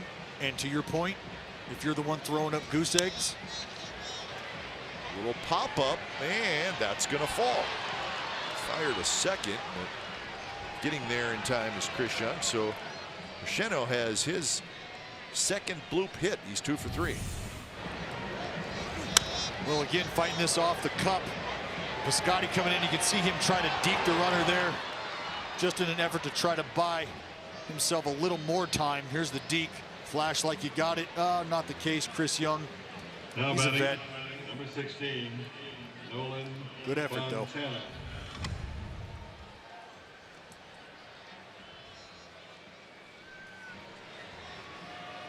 So 8 hits now for the Angels. 2 on 1 out for Nolan Fontana. Angels as a team are 5th in the American League in runs scored. They're 4th in home runs. 6th in slugging, 6th in on base percentage. Those are the team stats. And that one past Fegley, and the runners move up. So a sloppy night for the Athletics, and any manager, it's going to frustrate. We know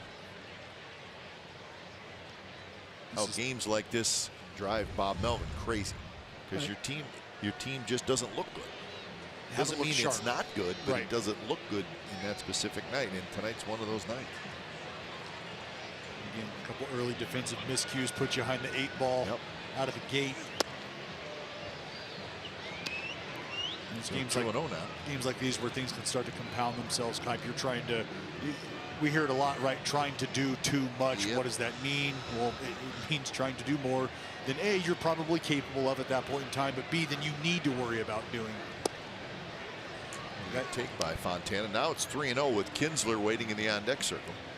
Guys start to press. You add pressure. This is a tough pitch here to lay off of. for Fontana, probably because it's a strike.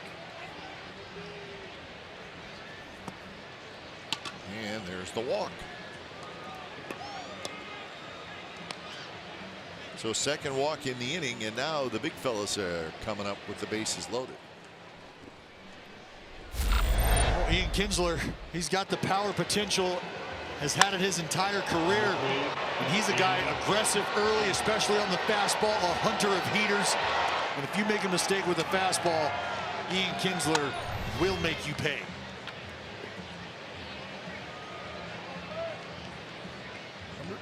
.47 career hits versus the A's.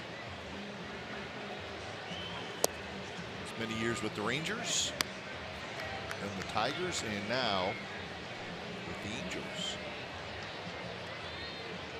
Was traded to the Angels for a couple of minor leaguers. Part of that offseason for the Angels, trying to shore up their competitive spot in the AL West, the juggernaut, the Houston Astros. Who just won again, Dallas, 7-3 in Kansas City. Could have done without that. Well, just thought I'd give you that.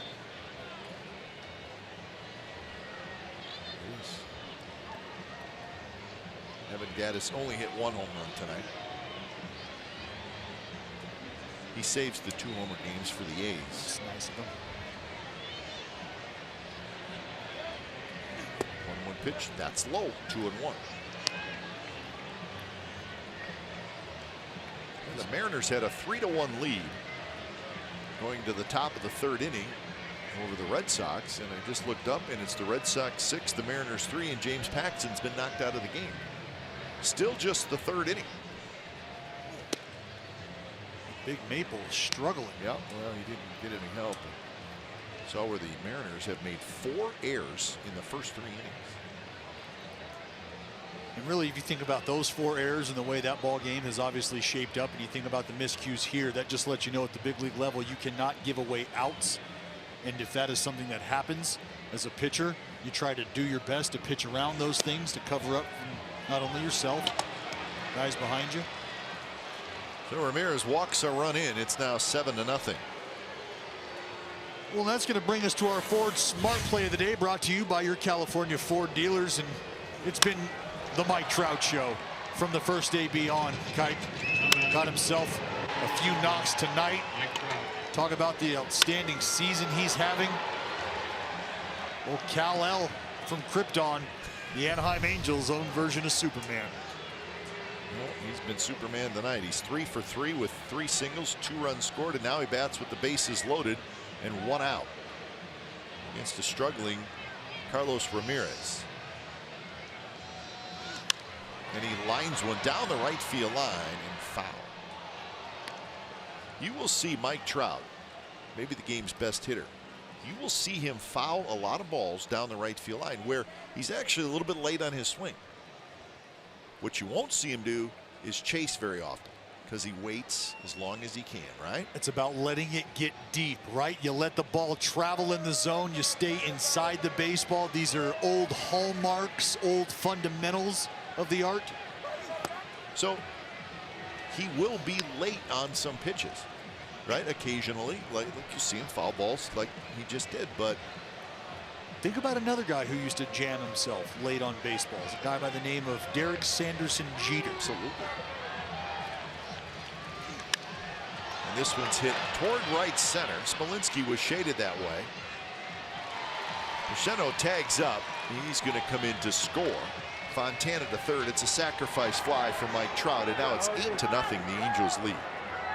So Trout gets his 46th RBI. Continuing to do the little things, continuing to do the things that make Mike Trout Mike Trout. Get a pitch you can handle, get a pitch you can elevate. Sure, it's not his 4th hit of the evening, but it's an RBI. It's a productive out. A run scores. The runner from second moves up to third. You know what's not a coincidence, Dallas, is that the Angels have scored in every inning that Mike Trout has batted. That is not a coincidence. That's not a coincidence. See, that would be a good news stat. times a team scores when a certain guy in the lineup hits? When he hits in that inning. You like it, don't you? I like it. I can tell by the look in your eye that you like it. I like it. I don't know what the name of it would be. We'll work on it. Think about that. It's a work in progress. I think that's a legitimate thing. Well, clutch factor, right? Something you think about, guys coming up with runners in scoring position. What percentage of times does your team score in innings that you bat? Pinder throws across. Upton's retired. 2 more runs for the Angels. We're going to the bottom of the 5th. 8-0 Angels.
Los Angeles Angels owner Artie Moreno. He was drafted into the U.S. Army in 1966, served in the Vietnam War until 1968.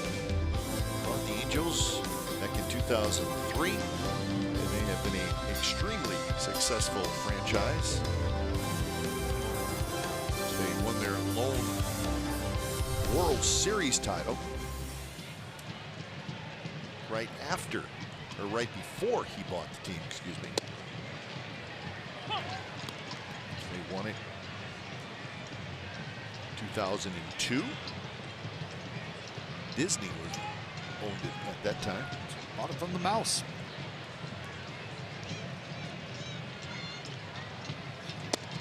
Once you go to the Big A in Anaheim, and you know you're going to get a good crowd. They've drawn over 3 million people 15 consecutive seasons. As a Mark Canha fan. Channeling his inner Mark Canha. Well, he's actually sleeping with his eyes open. Which is possible, I think. 2-1 to Canha.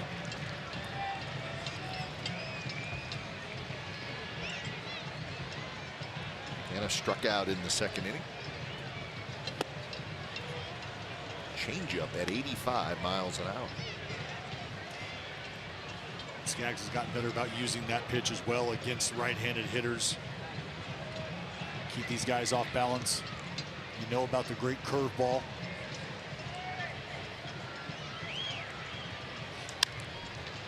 Slice foul down the right field line. Kind of an interesting road for Tyler Skaggs and how he got to the Angels. He was originally an Angel. He was the 40th player taken in the 2009 draft by the Angels. Then the Angels traded him to the Diamondbacks in the Dan Herron trade. Yep. So Diamondbacks said, hey, we got a guy. Well, it didn't last long because the Diamondbacks then traded him back to the Angels. That was in 2013, and I don't know if you remember it or not, but that was the kind of a big 3-team trade. Trumbo was involved, Hector Santiago was involved. Yeah, a lot of moving parts. Yeah, so they ended up getting Skaggs back, and what they hope now is that he's back healthy. You get a left-handed pitcher like Skaggs who has the ability at times, he can get deeper into ball games, and if he's healthy, he's obviously got some swing and miss. Fontana throws low, and Fernandez cannot pick it up. Once Fontana, he kind of took a step back to get maybe a better hop, but that's one of those plays, Dallas, where it's all about your footwork. Well, no doubt. You talk about fielding ground balls with your feet. You nailed it, Kite. He gives way in an effort to get himself another bounce, and he just doesn't have the arm to make up in time with Canna busting it down the line. And probably a play if you watch it, and again, it's easy to say after the fact, but maybe you charge it a step or two and you get a better hop, and then your momentum's going toward first base. Exactly. You can charge that. So it's an error. But getting back to Skaggs, here's the injuries. Strained hamstring 2014, then the big fella, Tommy John surgery in 2015. He did not pitch at all in 2015. Last year, the oblique strain cost him 85 games, so not even an arm injury. And everything we do as ball players, Kite, so rotational, that core. Yeah. Everything. Outside of the surgery injuries, Tommy John, or whatever surgery you're getting, I think the oblique strain is probably the one that can bury you the most if you're a baseball player. The intercostal, I mean, because you can mess around and cough or sneeze in an awkward position and end up re-injuring something that's taken 5 weeks just to get back to where you were. But if you just watch an inning of baseball and watch how many times a player rotates, whether it be the pitcher, you really rotate your body a little bit every time you throw. Everything. I mean, even, as Piscotty stands here with his bat waggle, just these small rotations.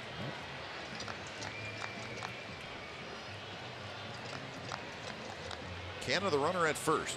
1-2 pitch, and did he foul it? He did not. Piscotty chased the ball in the dirt, so that is strikeout number 6.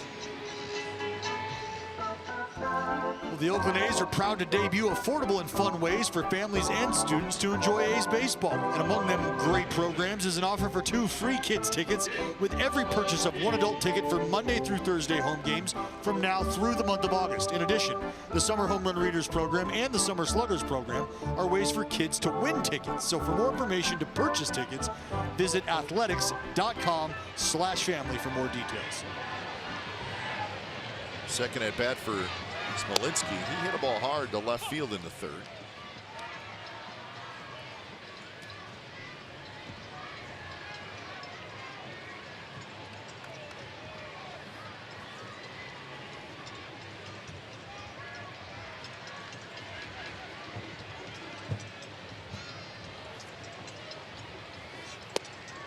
Strike called by Pat Holberg, the home plate umpire.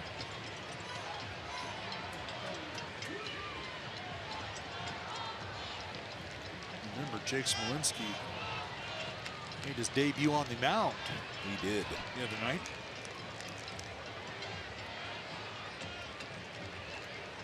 Took him a little while to get going. Yep. Fouled straight back. And that hit Perceno, the catcher. Take you back to that debut. There's a little bit of loud noise early on in the outing. Settled in nicely, got himself a couple of ground balls. Correa to pop it up. Just about getting comfy, Kite. That's right. Well, we needed something to smile about that night.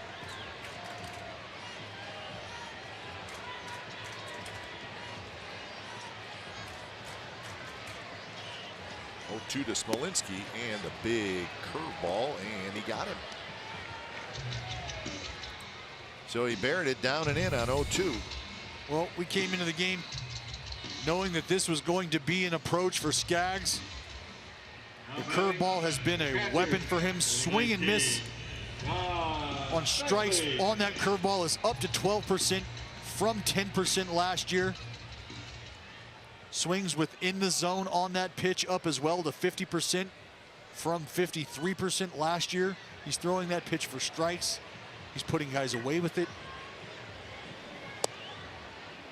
Good pitch there, right on the outside corner. So we're going to go last year to this year. Last year blue, this year red. In zone whiff, out of zone whiff. So really no surprise that they're both better. But out of zone whiff, 38.9%, basically chasing pitches out of the strike zone. Or getting swings on pitches out of the strike zone. That seems like a pretty high amount. Well, what you take away from that is if you are throwing strikes with more consistently, there's a good shot you're going to get guys to chase because you're around the zone more. Fegley had a base hit in the third. Drives this one toward the gap. Nobody's going to get it. Canna is heading for third, and Matt Williams is going to wave him home.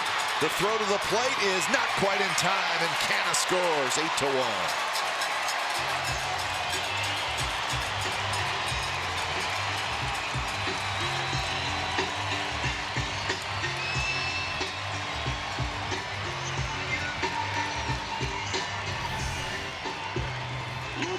Fegley gets his changeup down over the zone. He's able to extend those long, strong arms. Bangs this up the alley here. And Mark Canna picking him up and putting him down. Matty Williams got the windmill going. And the A's scratch one across. Top of the order, Marcus Semien. Remember, the inning started with an error, so Skaggs is probably a little hacked off about that. See Fegley. Again, you know how strong Josh is. He can extend those arms. He's got power.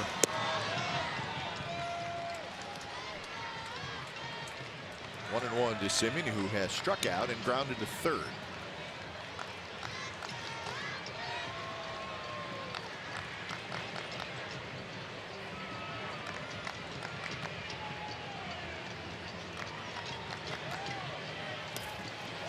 To the backstop.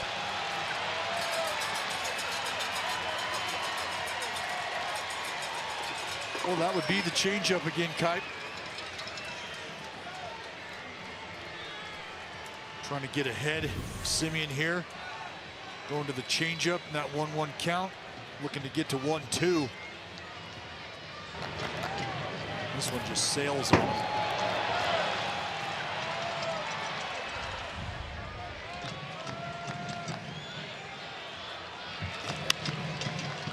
Jammed, and Semien loops one foul, one hop into the seats. No play made down the right field line. So he's going to change him away, didn't get the fish to bite. Fastball back in after the first pitch. Curveball for strike one. Might go back to that changeup away. Staying in.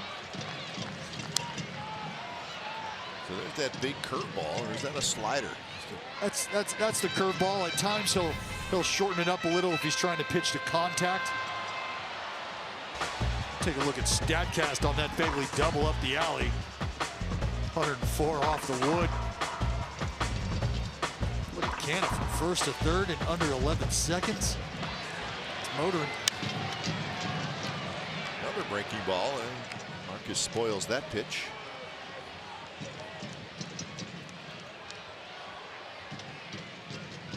Seen that breaking ball twice now. Might be an opportunity to beat him with a fastball.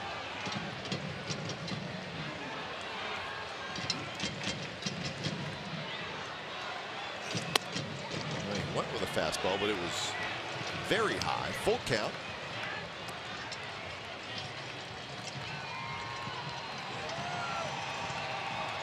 This is tough here if you're Marcus Semien. You're thinking 3-2, 2 out. There's an 8-1 lead here. I might be sitting dead red fastball. Good chance he gets a changeup. And that one is lined to left. Fair ball. Fegley scores. Semien hustling into second with a double, and it's 8-2.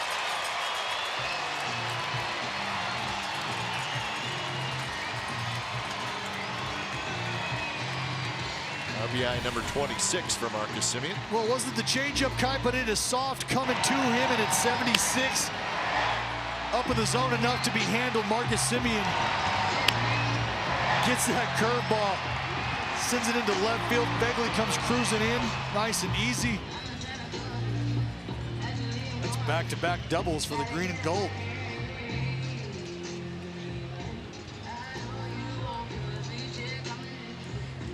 So meeting at the mound, Charles Nagy, the Angels pitching coach.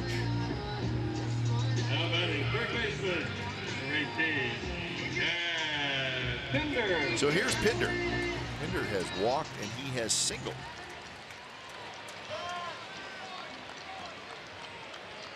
Think about how defense affects the game. Boy, have we seen it in this game.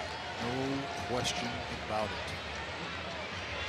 Obviously, we know how much it has hurt the A's, but in this inning, it started with what really was a fairly routine play, right? So you don't get the out. Should have been a 3-up, 3-down inning, but you stretch that out a little bit further. You think about how many more pitches Skaggs has had to throw since striking out Smolinski, which should have been the third out.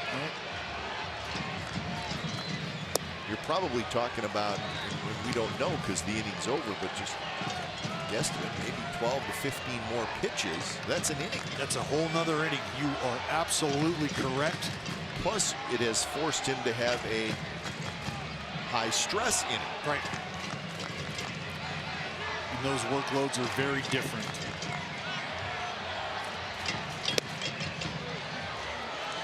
When you think about Chris Bassett, in the neighborhood of 80 pitches around the third inning. Now Skaggs here, 80 pitches. And he's at, it's going to be 30 pitches in this inning.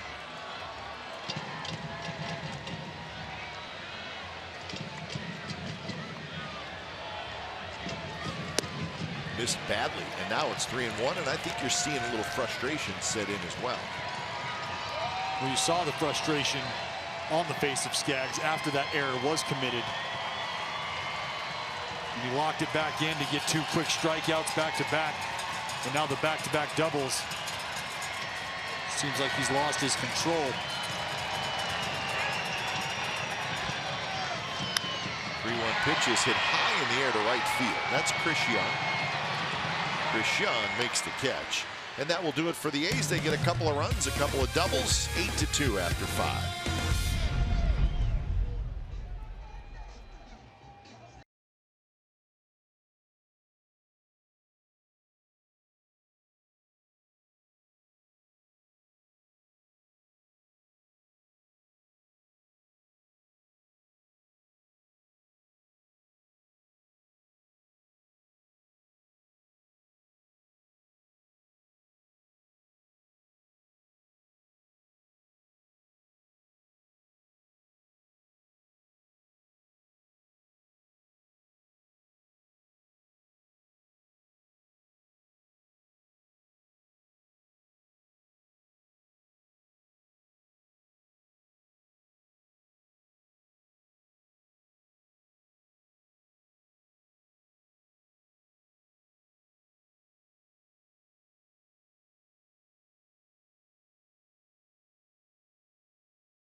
Pujols steps up to the plate. Carlos Ramirez on for the second inning of work. He's going to face Albert Pujols, who steps in. Valbuena to follow, and then Jose Fernandez. First pitch to Pujols is in first time. Albert Pujols is 0 for 3, but he's been on base a couple of times. His hit total, 3,031, is where he's at right now. His home run total is 624. So he is chasing Ken Griffey Jr. in that home run list. Pujols currently 7th on the all-time home run list. He should get to Ken Griffey Jr. if he stays healthy this year. After that, it's Willie Mays. He may have to wait until next year for that one. He rips this one towards center. Smolitsky on the run. So that is out number 1. This was career hit number 3,000 in Seattle. Drops one into right field. May 4th. So there's your milestone there. On the hit leaderboard, he is 27th on the all-time hit list. Chasing Rod Carew. We talk about it every time we play the Angels. The fact that Albert Pujols has 3 more years left on his contract after this year. Right. He was the 402nd player taken in the draft. Nice play by Olsen. But if you say, all right, Albert, you got 3 more years, and hopefully he stays healthy and he's able to DH and keep hitting. Well, he's at 624 home runs. He's got a very good chance to Number 20, Jose get to 700. Fernandez. And once you get to 700, you're in rarefied air. Oh, no doubt about it, Kyvan. He's a guy who, he's a guy I would really love to ask. Is he more, I don't know if impressed is the right word, is he more appreciative of the sustained power production or of just the ability to put bat to ball to the tune of 3,000 plus hits? Because you think about some big home runs he's hit over the course of his career, but you think about being a presence in a lineup, being somebody that opposing teams have to game plan against, have to game plan for.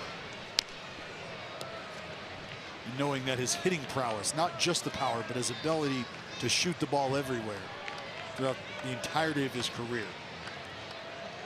You just wonder what that means, what means more.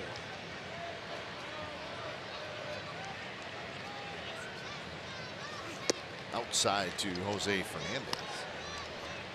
Yeah, that's what makes him so great, is he's always not just a power hitter, he's always been a great hitter. Not afraid to hit a line drive to right field. Pujols also has 1,955 career RBIs. Think about that, folks.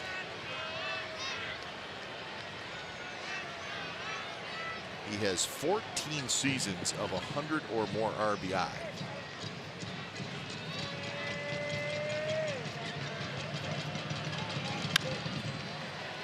Backhanded by Olsen. And he throws it to Ramirez, and Carlos Ramirez with a 3-up, 3-down, 6th inning.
California is brought to you by Kelly Moore Paints. Go where the pros go. Kelly Moore, the painter's paint store. Welcome back to the Coliseum, where the Angels leading the A's 8-2. First of a 3-game series. Bottom of the 6th, it'll be Lowry, Davis, and Olsen against Skaggs. Skaggs right at 80 pitches. First pitch, curveball hit in the hole, and that's a base hit. Hit number 6 for the A's, hit number 2 for Lowry.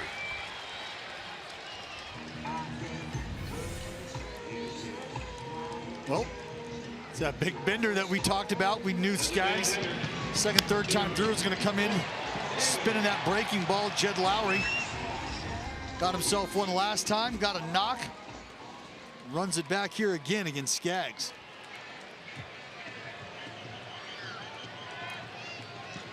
So leadoff man aboard.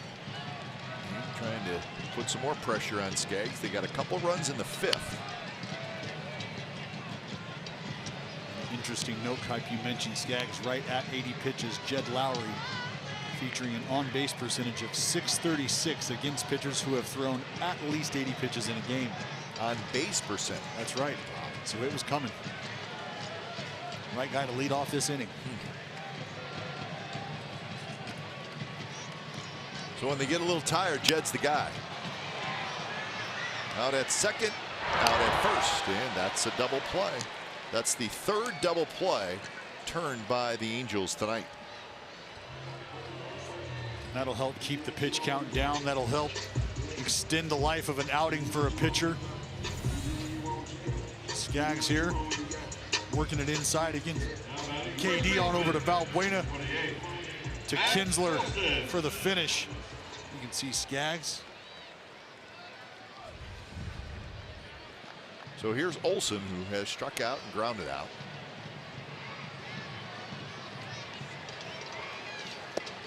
Fastball runs off the plate. Astros beat the Royals 7-3 was the final in Kansas City as Liam Hendriks starts to throw. The Astros in first place coming into today by a half a game over the Mariners. Gaddis a grand slam. Correa and Bregman also homered. So Charlie Morton got the win. He is 8-1. Not a He's a free agent too. He's going to get paid. Not a bad arm to have occupy your 5th spot, huh? Not too shabby. So he did not pitch against the A's in the 3-game series. Rockies beat the Rangers 9-5 in Arlington. Rangers scored 5 runs in the 1st inning. They were feeling pretty good. That's all they got. Joey Gallo hit his 18th home run in a losing effort for Texas.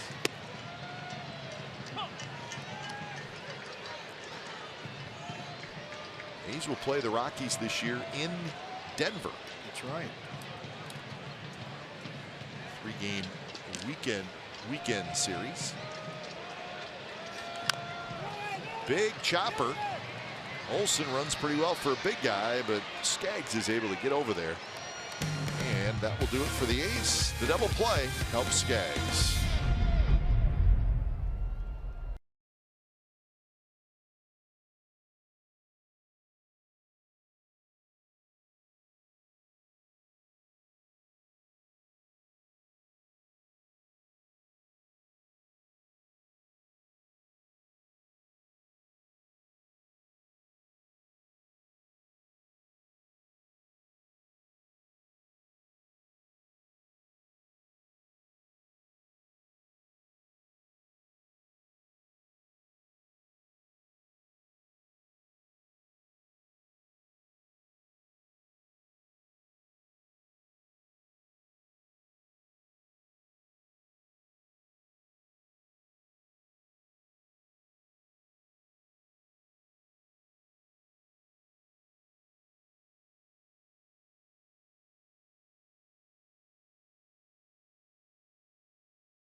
Well, on June 22nd, the park is gone. Don't miss the movie event of the summer when Jurassic World Fallen Kingdom hits theaters.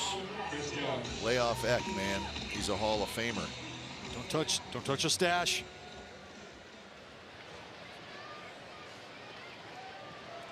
Eight to 2, top of the 7th inning. The new pitcher for the A's is Liam Hendricks. He's thrown the ball well last couple times out. He'll face Young, Braceno, and Fontana. So when it's time for change, think Speedy Oil Change and Auto Service, your trusted oil change tune-up and small experts. A couple innings last time out for Liam Hendricks, the 13th. He's another guy down there in that bullpen. Multiple inning capability. Good to get him back from the DL. Well, he missed quite a bit of time. He's placed on the disabled list on the 15th of April. He just got back.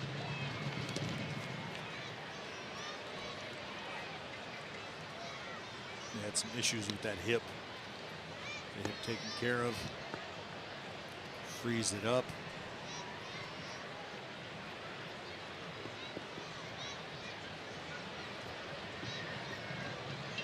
Hendricks ahead of Young. Young walked and scored in the 5th inning. Good pitch there, tight slider, and he gets the strikeout. And that's why Hendricks can be so important to a bullpen, is not only the ability to give you multiple innings worth of relief, worth of work. He's got some swing and miss going. He's not afraid to challenge guys. A little attitude. Tude. Yeah.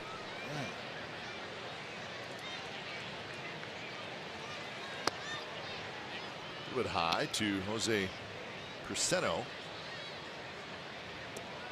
who's had a good night, a couple singles. One of them knocked in a run. That was in the 3rd, and then he scored in the 5th.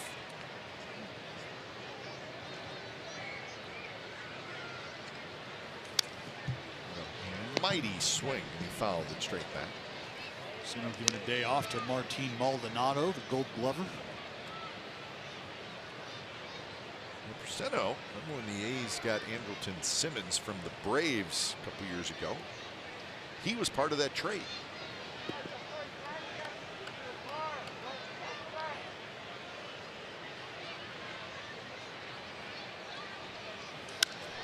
Slices that one foul. Hendricks ran that one in a little bit on Perseno.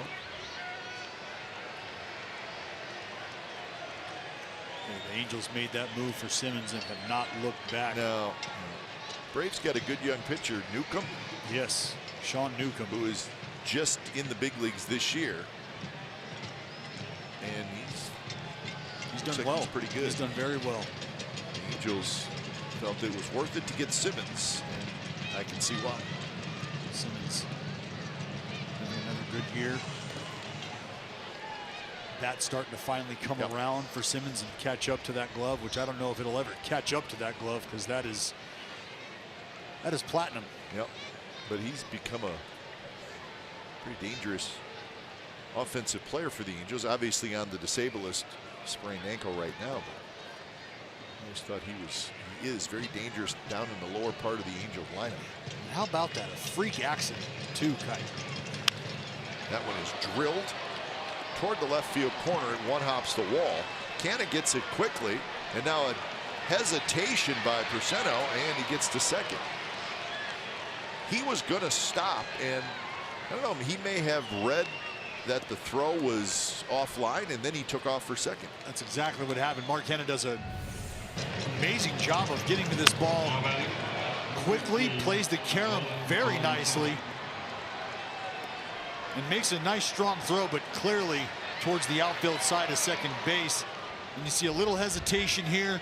He sees that Canna gets to it quick, but he sees the release on the throw, and you can see him starting to lean in towards the infield side of second base.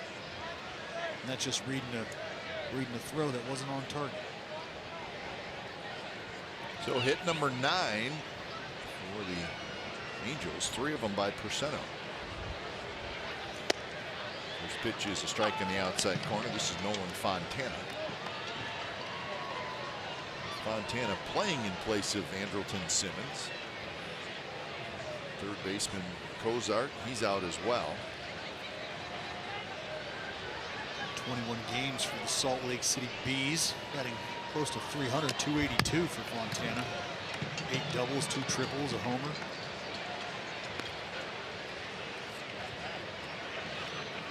Well, the way he stands in the box, he actually stance, his swing looks a little bit like Cole Calhoun. Another guy on the DL. It's unfortunate for Calhoun, looking to bounce back after a down year last year. Fastball is inside. Red Sox 6, Mariners 4, bottom of the 5th inning. Up in Seattle. Game 2 of that 4-game series. Those 2 teams will play next weekend at Fenway.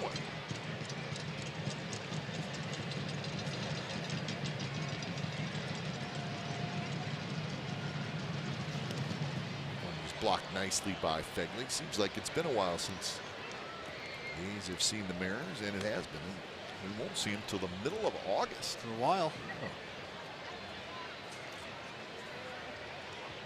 Part of that late season stretch, you start to get comfortable seeing a lot of those division opponents down the stretch.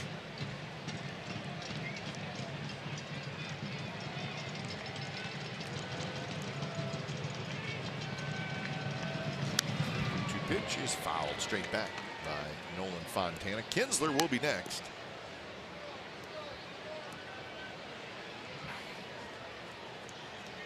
With the way the Mariners have been going, might be a chance they're playing some extremely meaningful baseball. Yeah, around that time, towards the end of the season.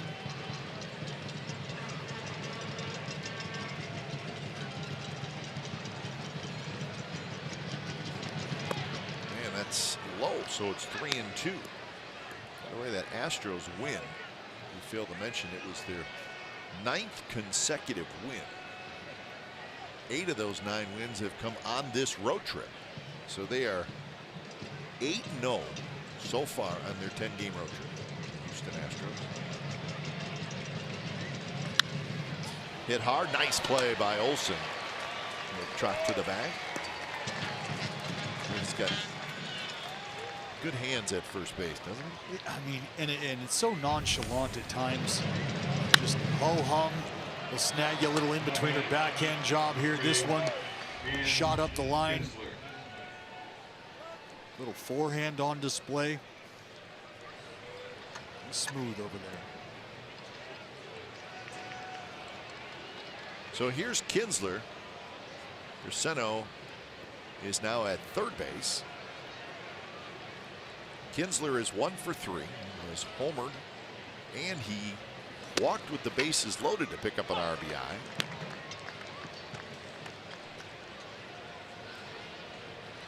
Kinsler will be a free agent at the end of this year. Interesting to see what happens with him. And interesting, not only because of the state of the Anaheim Angels, where they would be in terms of trying to make a push or a perceived window for their ball club. And remember, they signed Zach Cozart to make the trade for Kinsler. He's going over to third now as Cozart, making space for Kinsler at second. But with a guy like Cozart, a guy who's giving you depth, you wonder, is that somebody that you could potentially see sliding in to take over for Kinsler? Do you think about reacquiring Kinsler? Exactly. If you don't keep Kinsler, you have to have somebody to replace him. Kinsler will be 36 years old next week.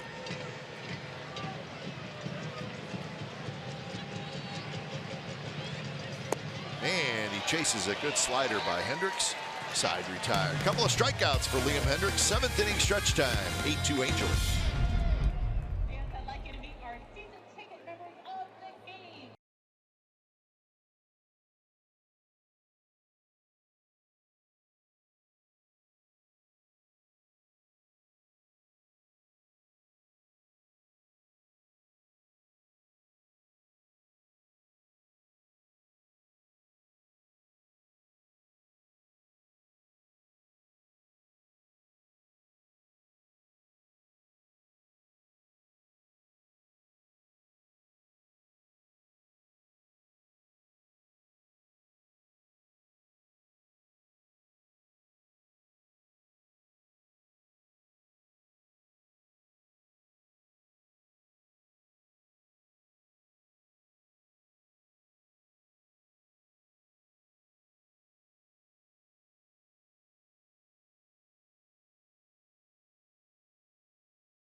to have him coach me, it meant the world. I think that the things that I do still to this day, and the way I play the game and how I go about it, is I learned from him. I think that you don't realize how valuable all the stuff you're learning is when you're that young.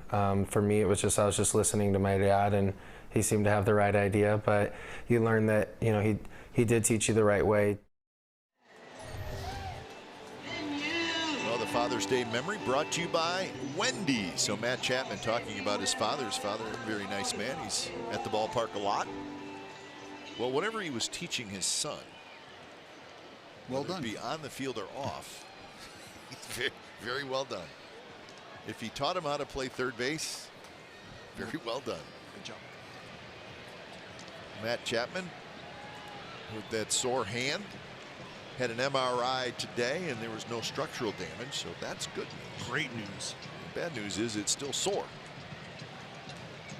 Stuff like that takes time, even though there's no structural damage, no breaks, no fractures or anything of that nature. Still got to worry about the ability to grip. Yep. Well, that's a hand injury like we talked about. It's that bottom hand as well. It's his glove hand, so impact of the baseball coming into the glove. 0-2 to Canna, Piscotty to follow, and Smolinski. So Bedrosian warming up in the bullpen with Skaggs sitting at 90 pitches.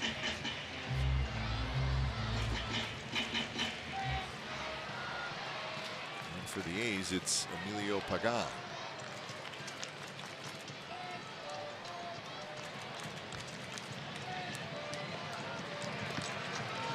Took a lot off, did Skaggs. Skaggs has 7 strikeouts. He has 1 walk. That walk was way back in the first inning.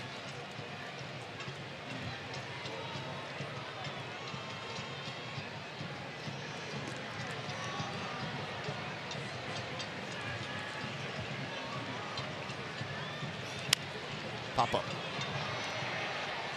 Fontana, the shortstop, is there, so that's a wonderful pitch if you're a left-handed pitcher. Just get it in there a little bit. Stuff it in. Canna just could not get full extension, and it doesn't even have to be a serious high-velocity pitch. See, that one had a little cut to it. That's right. Starts to cut. That's what we call chasing them in. Chase them inside. You can start that pitch sort of inner third and chase them to the inside part of the plate.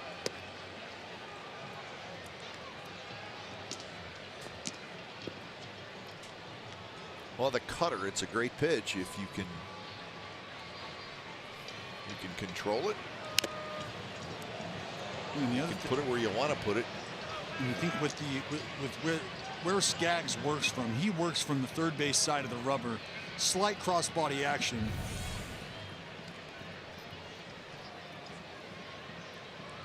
There's that shot to the knee, and you're saying, well, there's a shin guard there, but watch, there's a little crease. See that little opening? Yeah. And it's just enough. Going right on top. Coming down on top of that patella. Ooh.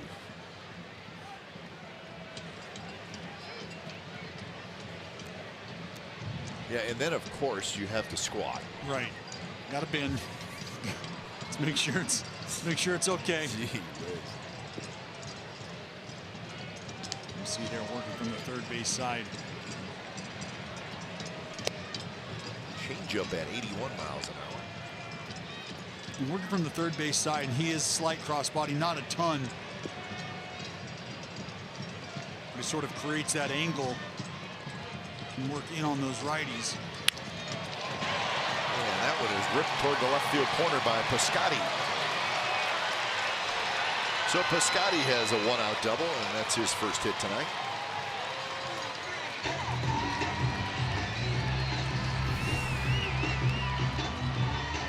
That fastball. Piscotty looking for something on the inside part of the plate. Skaggs has made it a point to go in against these righties all night. Piscotty says, I'll meet you there. So Piscotty gets his 15th double. Third double for the A's tonight. So here's Smolinski. See if the A's can creep a little bit closer. First pitch is popped up. Hustling over is Fernandez, and he caught it. Jose Fernandez, looks like he ran about 30 yards at least. Well, it's time now for the Chrysler drive of the game, and that's Josh Fegley. A big double back in the 5th inning to bring Mark Canha around all the way from first. The masked man scratches one across. Josh Fegley's got himself a knock. 2 on the night.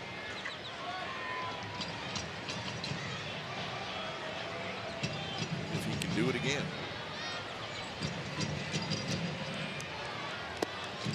Curveball in first strike.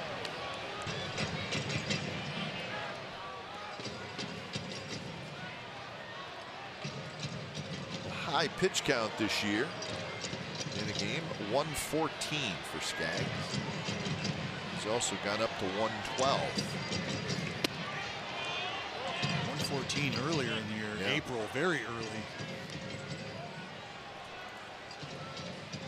112 last time against Minnesota. Take a look at the side swing from Fegs. Get him out of the way. Pitch number 100 coming up.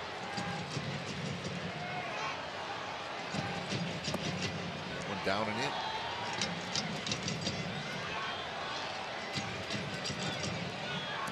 So Bedrosian is ready, the right-hander out in the Angels bullpen. Something about getting through 7 innings, isn't it? Yeah. Whether you're the pitcher or the manager. We talk a lot about 6 innings or more, 3 earned runs or less, quality start. Still think it should be 7 innings, 3 runs. I agree. 6 innings, 2 runs. I agree. Because ultimately 6 innings, 3 runs over the course of 30+ starts gives you a 4.5 ERA. And that's not attractive. That's not that great. I agree.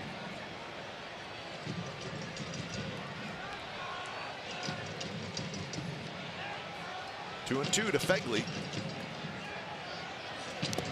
And he got him. Stayed with the big hook. So strikeout number 8, and that'll probably do it for Skaggs. 8th inning coming up.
Hybrid, America's first hybrid minivan. Test drive one today. So we have reached the 8th inning. The Angels with a 8-2 lead. So when it's time for change, think Speedy Oil Change and Auto Service, your trusted oil change, tune-up, and smog experts. So it's Emilio Pagan. Emilio Pagan had been throwing the ball extremely well. Got hit a little bit against Houston. Last time out, a couple long balls. But before that, 7 straight outings of scoreless baseball. Pumps the first pitch strike into Mike Trout. And again, Kipe, another individual down there in that bullpen that will give you 2 2 2/3. He can go multiple innings. And these guys have seemingly become very important when you think about the hit the rotation is taken.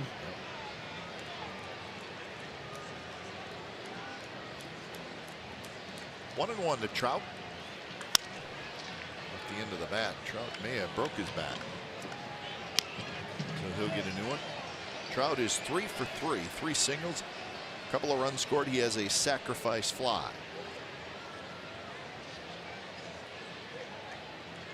So he's had a big night coming off a big series up in Seattle this week.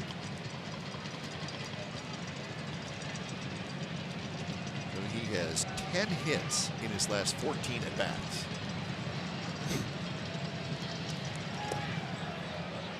In the dirt, check this one. He's such a great hitter, such a pure hitter. The ability to cover the zone. Struggles have been documented very well. His struggle with the pitch up in the zone. And a guy like Emilio Pagan, a good fastball, 95. Yeah, his swing is reminiscent of a left-handed hitter. Sure. A little bit of a low ball hitter. Nitro zone.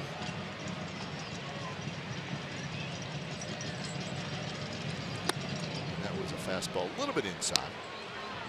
Maybe closer than it looked.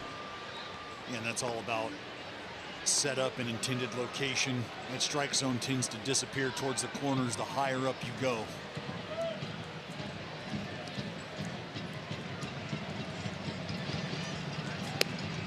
That one just missed outside. Pagan thought it was a strike. Trout took off immediately for first. It's a very tough pitch to lay off if you're Mike Trout up in the zone a little bit. Emilio Pagan thought he had it. Number 8, Justin. So leadoff man aboard. Here's Upton.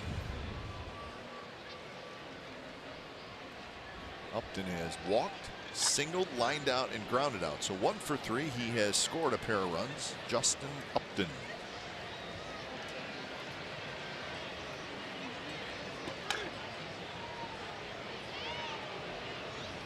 It's another, I don't want to say quietly putting up a good season, but Upton,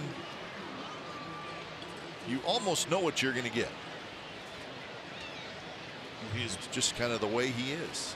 You know, at the end of the year, it's going to be somewhere between 25 and 30 home runs and somewhere between 90 and 100 RBIs. And it's strange to think that guys like him, you know, come out of the gate maybe struggling a little bit, catch fire, but they mean the world to lineups like these just by virtue of presence. Stick him in the third spot, leave him alone. I mean, you've got a Justin Upton sandwiched in between a Mike Trout and an Albert Pujols. That's a pretty good spot to be. That'll play.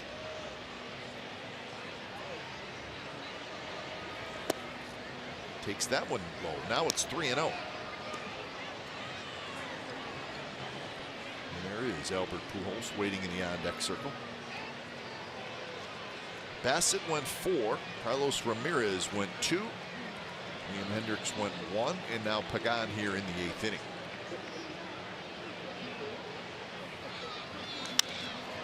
Very high, shallow center.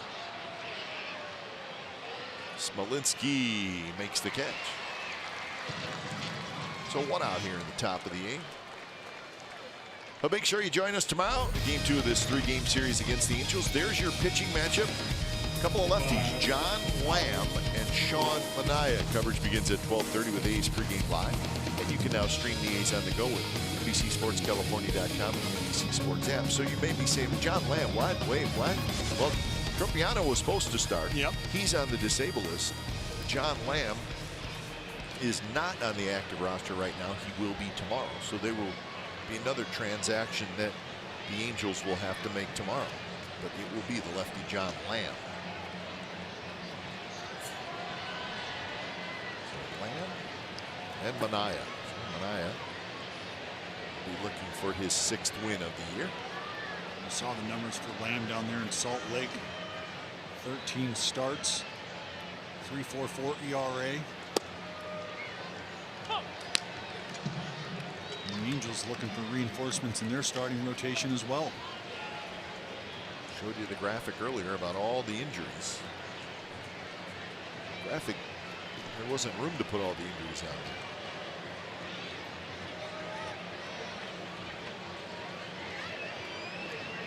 The starting rotation for the Angels, it took a beating last year as well. Out at second and on to first, that's a double play. So 5-4-3 double play. The A's turn it. Bottom of the 8th coming up. If the A's can get rolling, it's 8-2.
That comes through every time. See your local Toyota dealer today. Toyota, let's go places. By Southwest Airlines. Low fares, no hidden fees. That's transparency. By Xfinity. X1 will change the way you experience TV. And by SoFi, a modern finance company.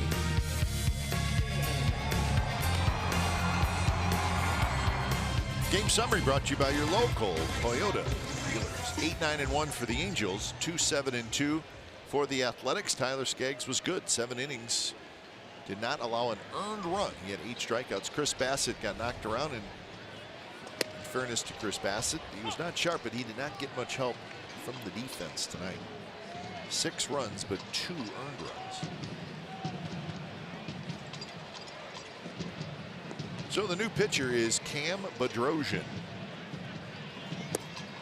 So when it's time for change, think Speedy Oil Change and Auto Service, your trusted oil change, tune-up, and smog experts. Bedrosian 3-1 with a 4.34 ERA. In fact, only 1 outing this year for Cam Bedrosian has gone more than 1 inning. 1 2/3. That came on April 20th against the Giants. Strike that, a second one. 1 in the 3rd outing on April 24th.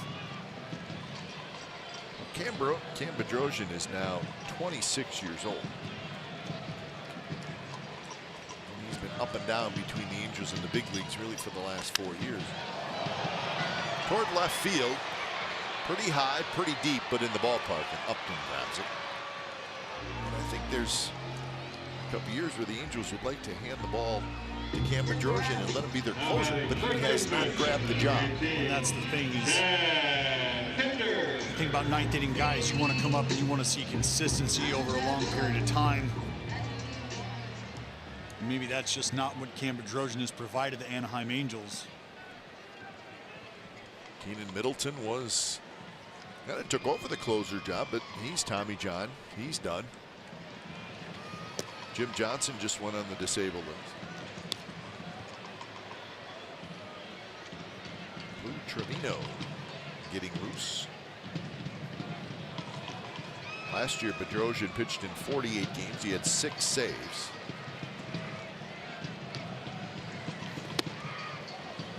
He's one of those relievers where there's nights where he looks pretty dominant, and then there's other nights where he just looks pretty hittable. Right. I mean, he's got that four-seam fastball slider combination. See a lot of coming out of guys in the bullpen nowadays. 94, 96. 3-0 now to Chad Pinder. And that's probably part of the problem. Kipe is start spraying the ball around the zone as a back-end guy and creating traffic. That's not something the manager wants to see. Nope. You'll typically be throwing in ball games Like 3 this? runs or closer. Or if not, you'll be throwing in ball games like this. Yes. He's got 12 walks and 33 hits in 29 innings. That's a lot. Yeah. Especially for a reliever. Well, again, you think traffic at the back end of the ball game. Not something the manager wants to see or No. deal with or game plan around. Bad stuff's going to happen. And that pitch spins Pinder out of the way. So 1-out walk.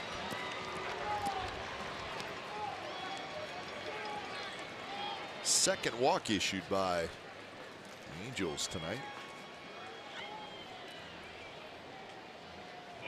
Tyler Skaggs, 7 good innings, and we were impressed. We had heard that he was pitching very well. The curveball was on full display tonight. 4 strikeouts on the curveball, 3 on the fastball, 1 on the changeup. He came in with the 10th best ERA in the American League.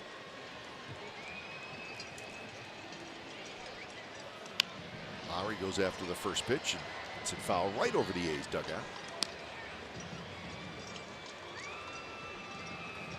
Very important outing for him as well, especially when you think about having lost Garrett Richards to the DL. I mean, we're beating their DL like a dead horse right now, but it's very real. Well, it's their issue right now. Right.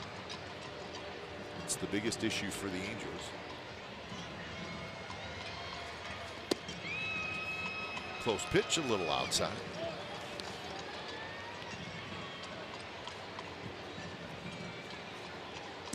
Red Sox still leading the Angels, but it's about as tight as you can get. Boston 6, Seattle 5 in the bottom of the 7th inning. First place Astros won their game earlier today.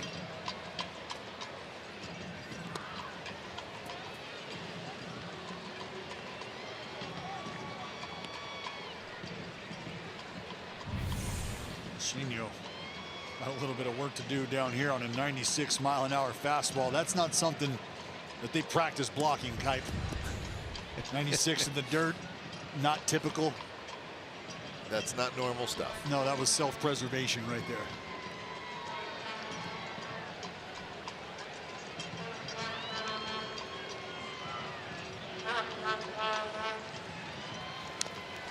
Pitch, curveball that Lowry just got a piece of. Well, this has been an area of struggle for Cam Bedrosian. You get to 2 strikes and he's just had a difficult time of putting guys away. Even really throwing strikes, frankly. 48.4% strike rate in 2 strike counts over the last 30 days. That is the lowest among major league relievers.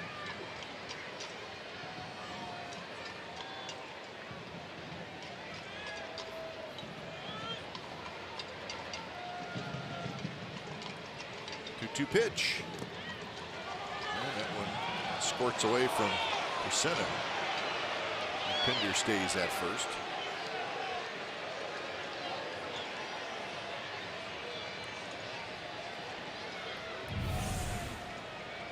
Well, tough call here for Pinder. Obviously, had enough room, had enough time to get off and get to second. Could be a matter of just an inability to tell how far away that ball was actually kicking. And again, his run not meaning anything. And his pass to diving Fernandez down the right field line. Pinder headed for third. Matt Williams will wave him in. And the ball got stuck underneath the padding, and that's going to force Pinder back. And that's going to take a RBI away from Jed Lowry. I can't imagine he'll be too thrilled with that. And that's what happened.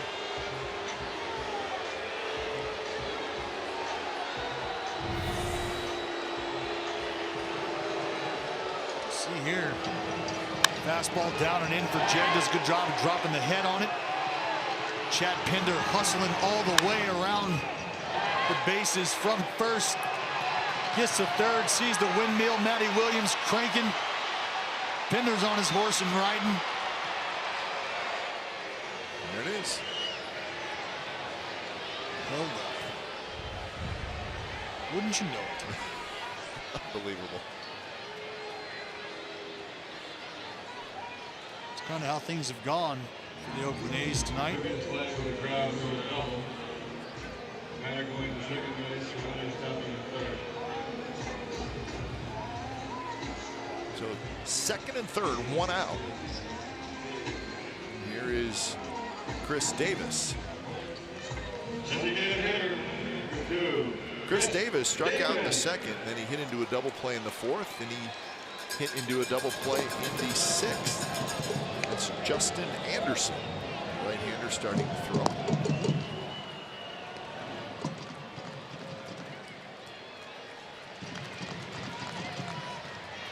Pinder at third, Lowry at second. The first pitch is in the dirt.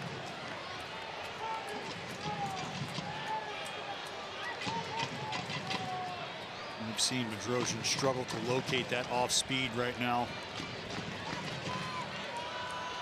Over his last 3 appearances, opponents have a miss rate of just 9.1% against non-fastballs.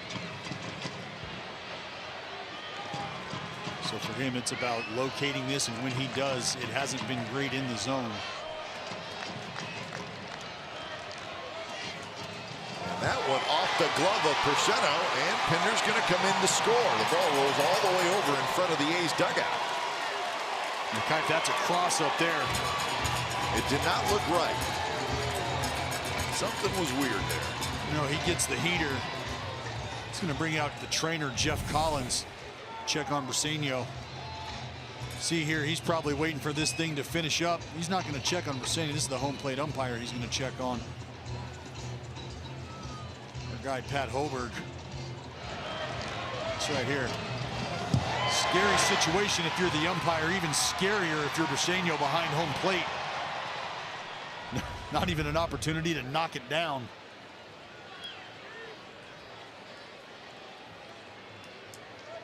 Old Pat will hang in there behind the dish.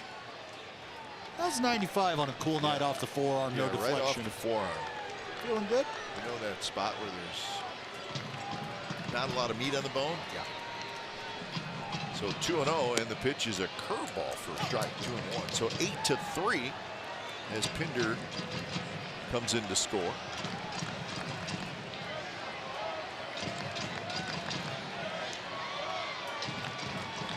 On deck is Matt Olson. Curveball foul.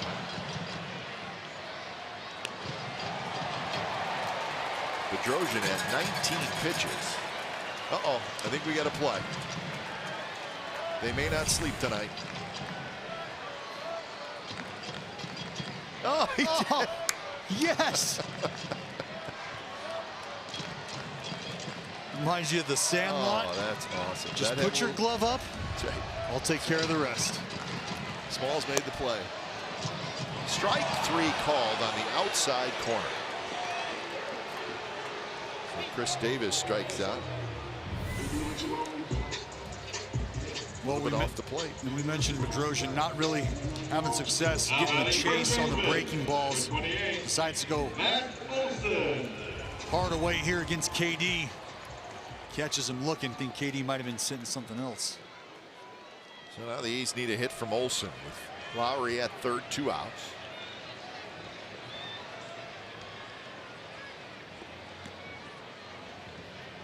First pitch to Olson is right on the corner, 95 miles an hour.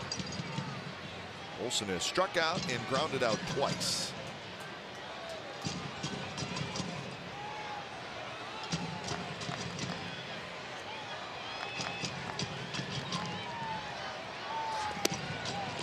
There again, and another strike call.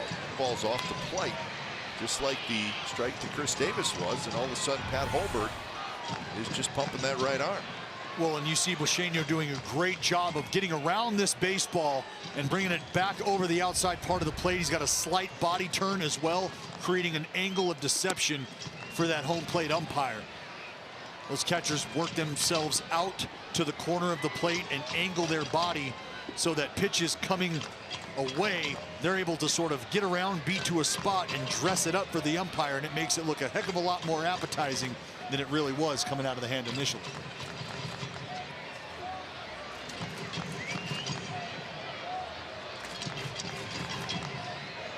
So Olson behind in the count, 1-2. And he went around on a hard slider down and in. So Olson strikes out. He's 0 for 4. The A's get a run on a wild pitch. It's 8-3 after 8. It's the old shell game.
By authority of the Oakland Athletics. It may not be reproduced or retransmitted in any form, and the accounts and descriptions of this game may not be disseminated without the express written consent of the Athletics Investment Group, LLC.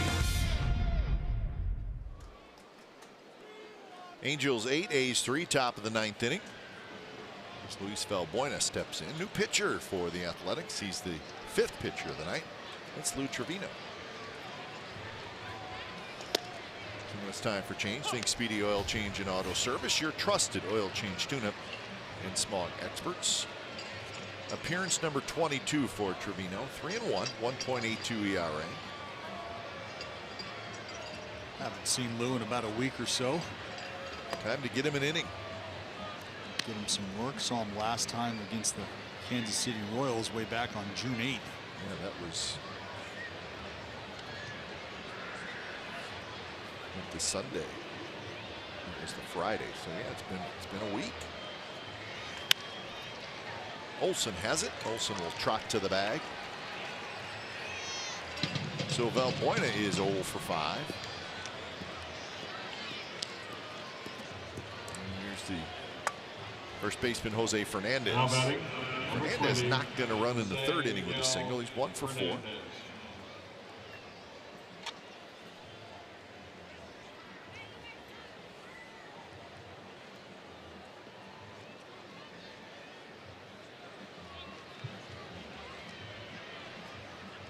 Slightly open stance for Fernandez. He lifts up that leg. He's got hits in 4 of the 5 games he's been in this season. 1 for 3 his major league debut.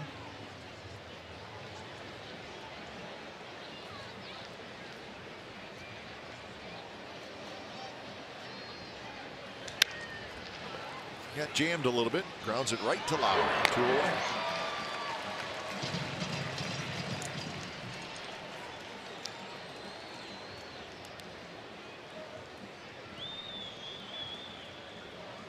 Justin Anderson is warming up. It looks like he will come in and pitch the 9th inning.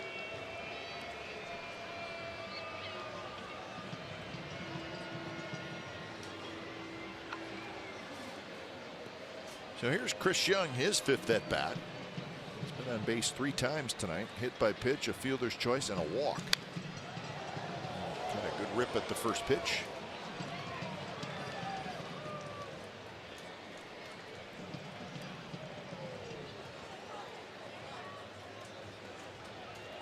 Find himself in the lineup with Cole Calhoun out.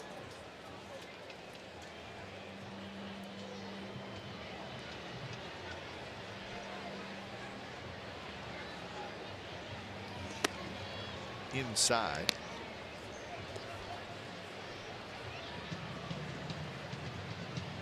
Nine hits for the Angels, 8 hits for the Athletics.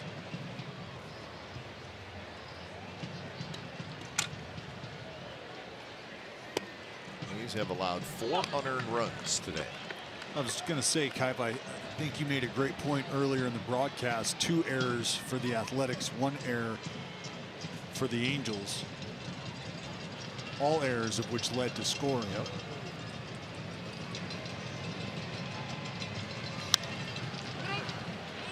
Only man on the right side is Olsen, and he flips to Trevino, and they get Chris Young at first, who went into the head first slide. So, last chance for the A's, bottom of the 9th. Coming up, Angels lead 8-3.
The A's created baseball's best tradition. Free July 3rd fireworks after our 6:05 game against the Padres, brought to you by Chevrolet. So grab your phone or grab a marker and write this down on the back of your hand. Ready, go. Athletics.com/boom. That's right, boom, in honor of the Bay's best fireworks. See you at the ballpark.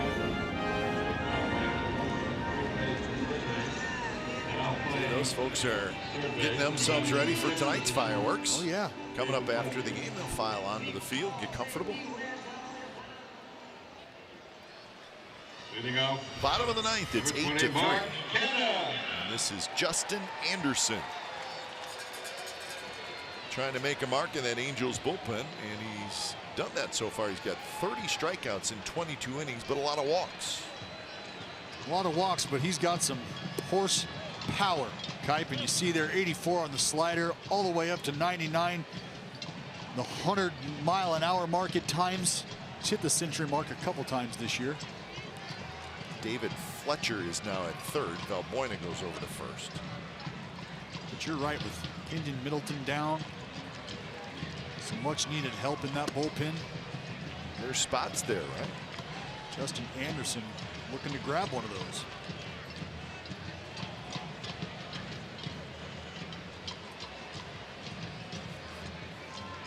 Two-0 to Mark Canna.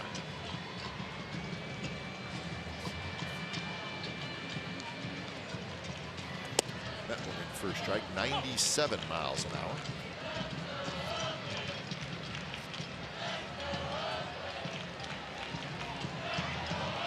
Top of the 8th inning in Seattle. Red Sox 6, Mariners 5.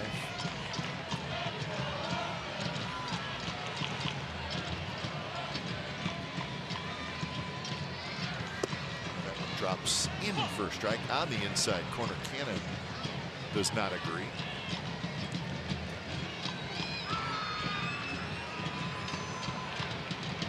It's not fun. You got a guy up there blowing 96, 99. The backup breaking ball gets the call.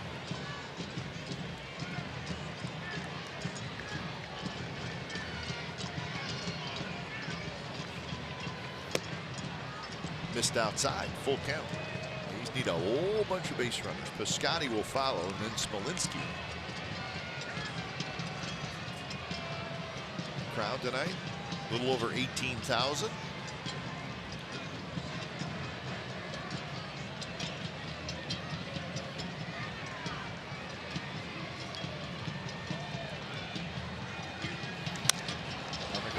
Short, big hop. Fontana, a long throw. It's low. Valbuena digs it out. So Luis Valbuena, who played the first 8 innings at third base, has a tough play in his first inning at first base. But he hasn't been quite the smoothest evening for Fontana over there. Shortstop. His buddy Valbuena picking him up on the back end. Nice scoop, and he'll let you know he's excited. A little emotion from Valbuena on the back end.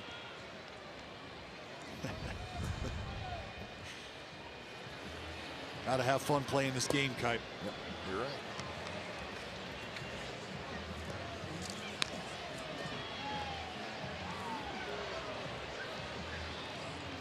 Piscotty had a double in the 7th inning after striking out in the 3rd and in the 5th.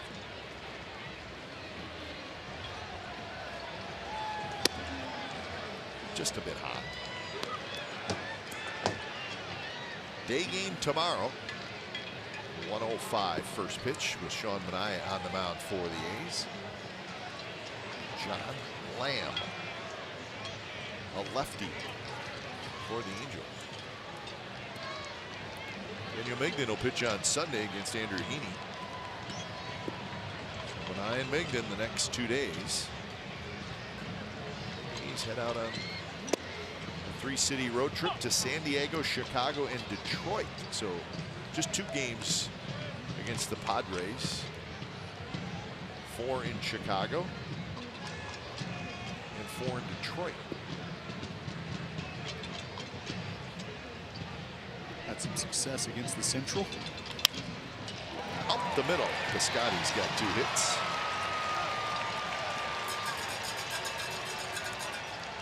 Well, each team now with 9 hits. Well, we mentioned it. It's been the defensive miscues that have led to the scoring. Both teams haven't played the cleanest game. So we're going to get a pinch hitter for Smolinski. It's going to be Fowler.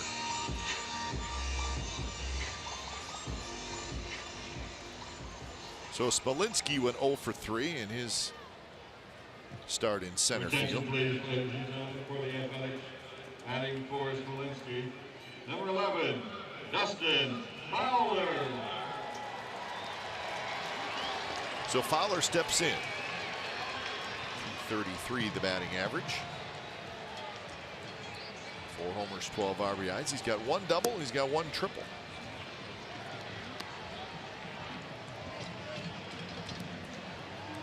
Fegley waits in the on-deck circle.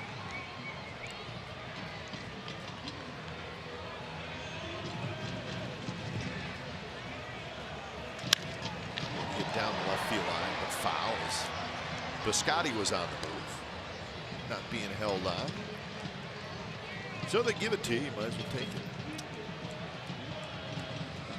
Non-contested? Non-contested, yep. I just like the official ruling. Defensive indifference. Yeah. Meaning they just really don't care. We're over it.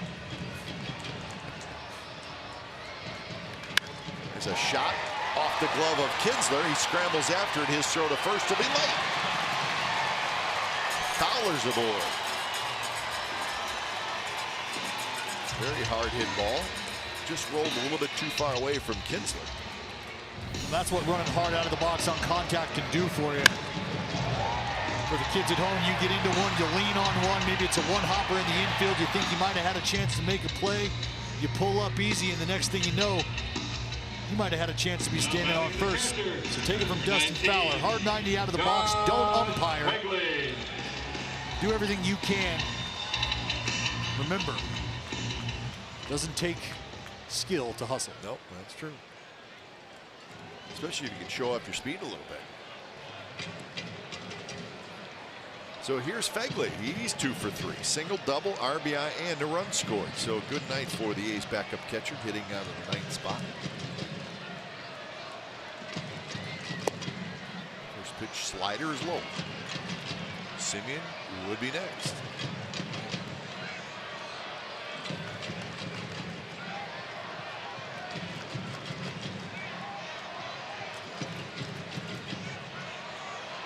Justin Anderson trying to get the final 3 outs.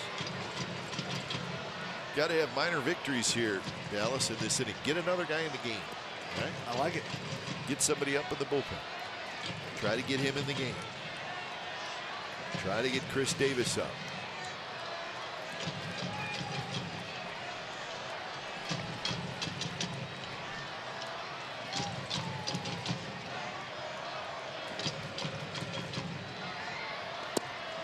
Another breaking ball, and it's inside. So 2-1 the count. So it's a little bit of an issue for Justin Anderson right now. Getting that thing over for strikes.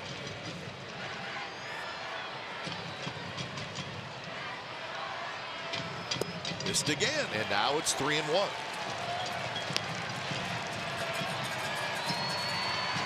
You can see not the smoothest of mechanics or motion from Justin Anderson. A little bit of a herky-jerky in him. Having a tough time repeating right now.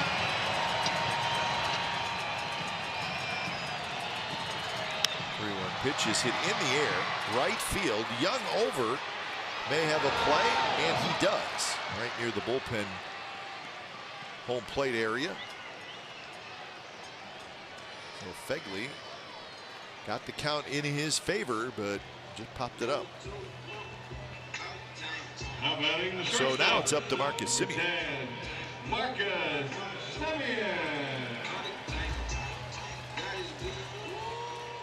Simeon is 1 for 4. He doubled in a run in the 5th.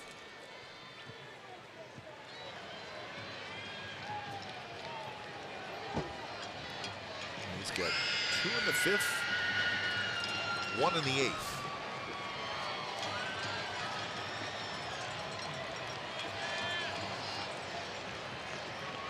Anderson delivers, and it's sliced foul with Fowler taking off. Piscotti did tag up, and he went to third on the Young catch.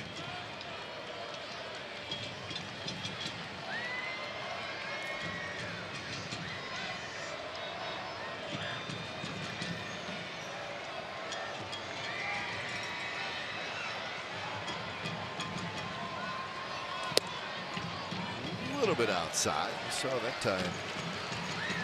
Perseño is pulled it in a little bit. He's trying back there. Appreciate the effort. Fowler goes to second on defensive indifference. Over it.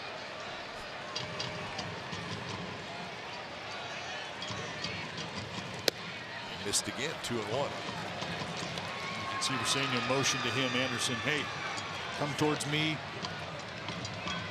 Looks like he might be losing some direction off to the side. Trying to get him to finish that pitch out in front.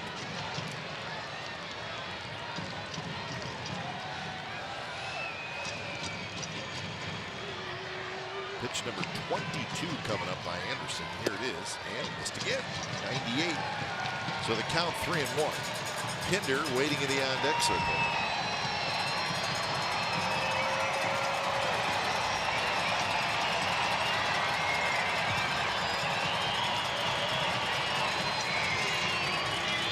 Scotty Fowler are the runners, and that's a walk. 99 miles an hour, and the bases are loaded.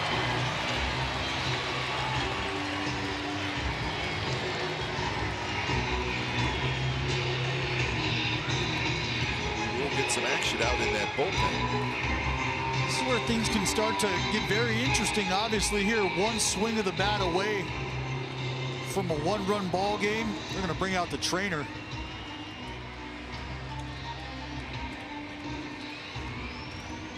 Looks like they might be looking at a blister on his middle finger. I'm going to try to do some maintenance here. And I'll tell you kind of a couple things here. One, it's a little windy, it's a little cold. You got baseballs coming in the 9th inning.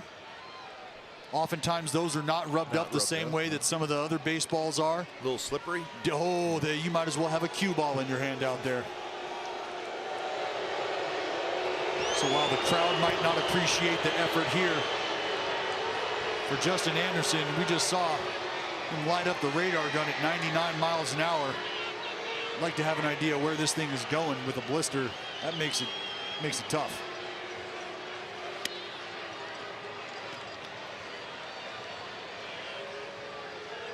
So Pinder will hit with the bases loaded. Remember this in Toronto?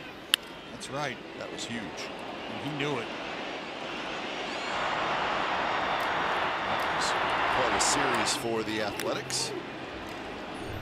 Did a lot of damage in Toronto. And now Pinder will hit with the bases loaded. Scotty at third, Fowler at second, Simeon at first.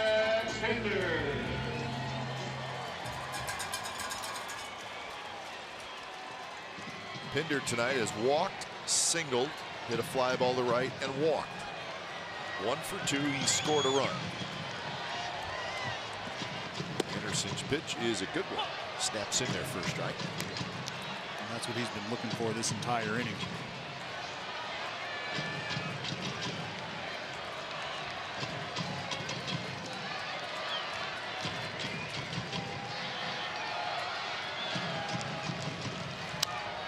That one hit down the first base line. It just fouled.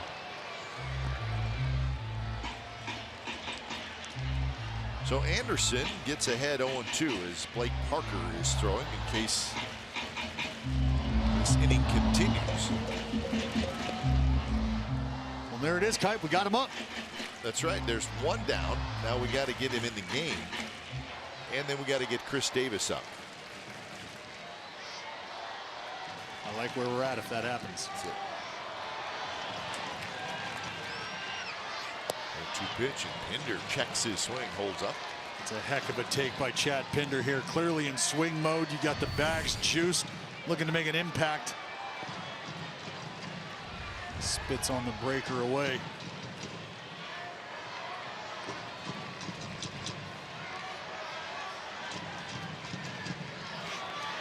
And that one off of Briseño, and coming in to score is Piscotty, and it's 8-4. Well, that curveball again, giving Briseño fits back there.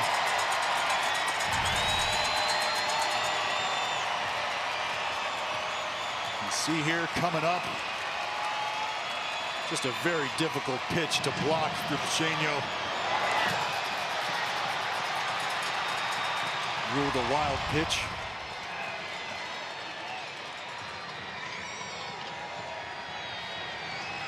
Pinder has got the count to 2-2.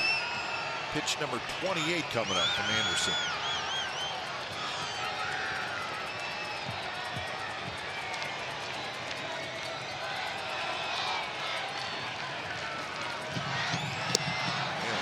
nasty breaking ball, and Pinder strikes out. And that's the ball game. So the A's get a late run, but come up well short tonight as the Angels scored early and often. And they win game 1 of this 3-game series here at the Coliseum. 3 hours and 22 minutes was your time of game. 18,356 was the attendance. And the final score tonight from the Coliseum, the Angels defeat the Athletics 8-4. Time now to head back to the studios. It's time for A's Post Game Live. Here is Brody Brazil.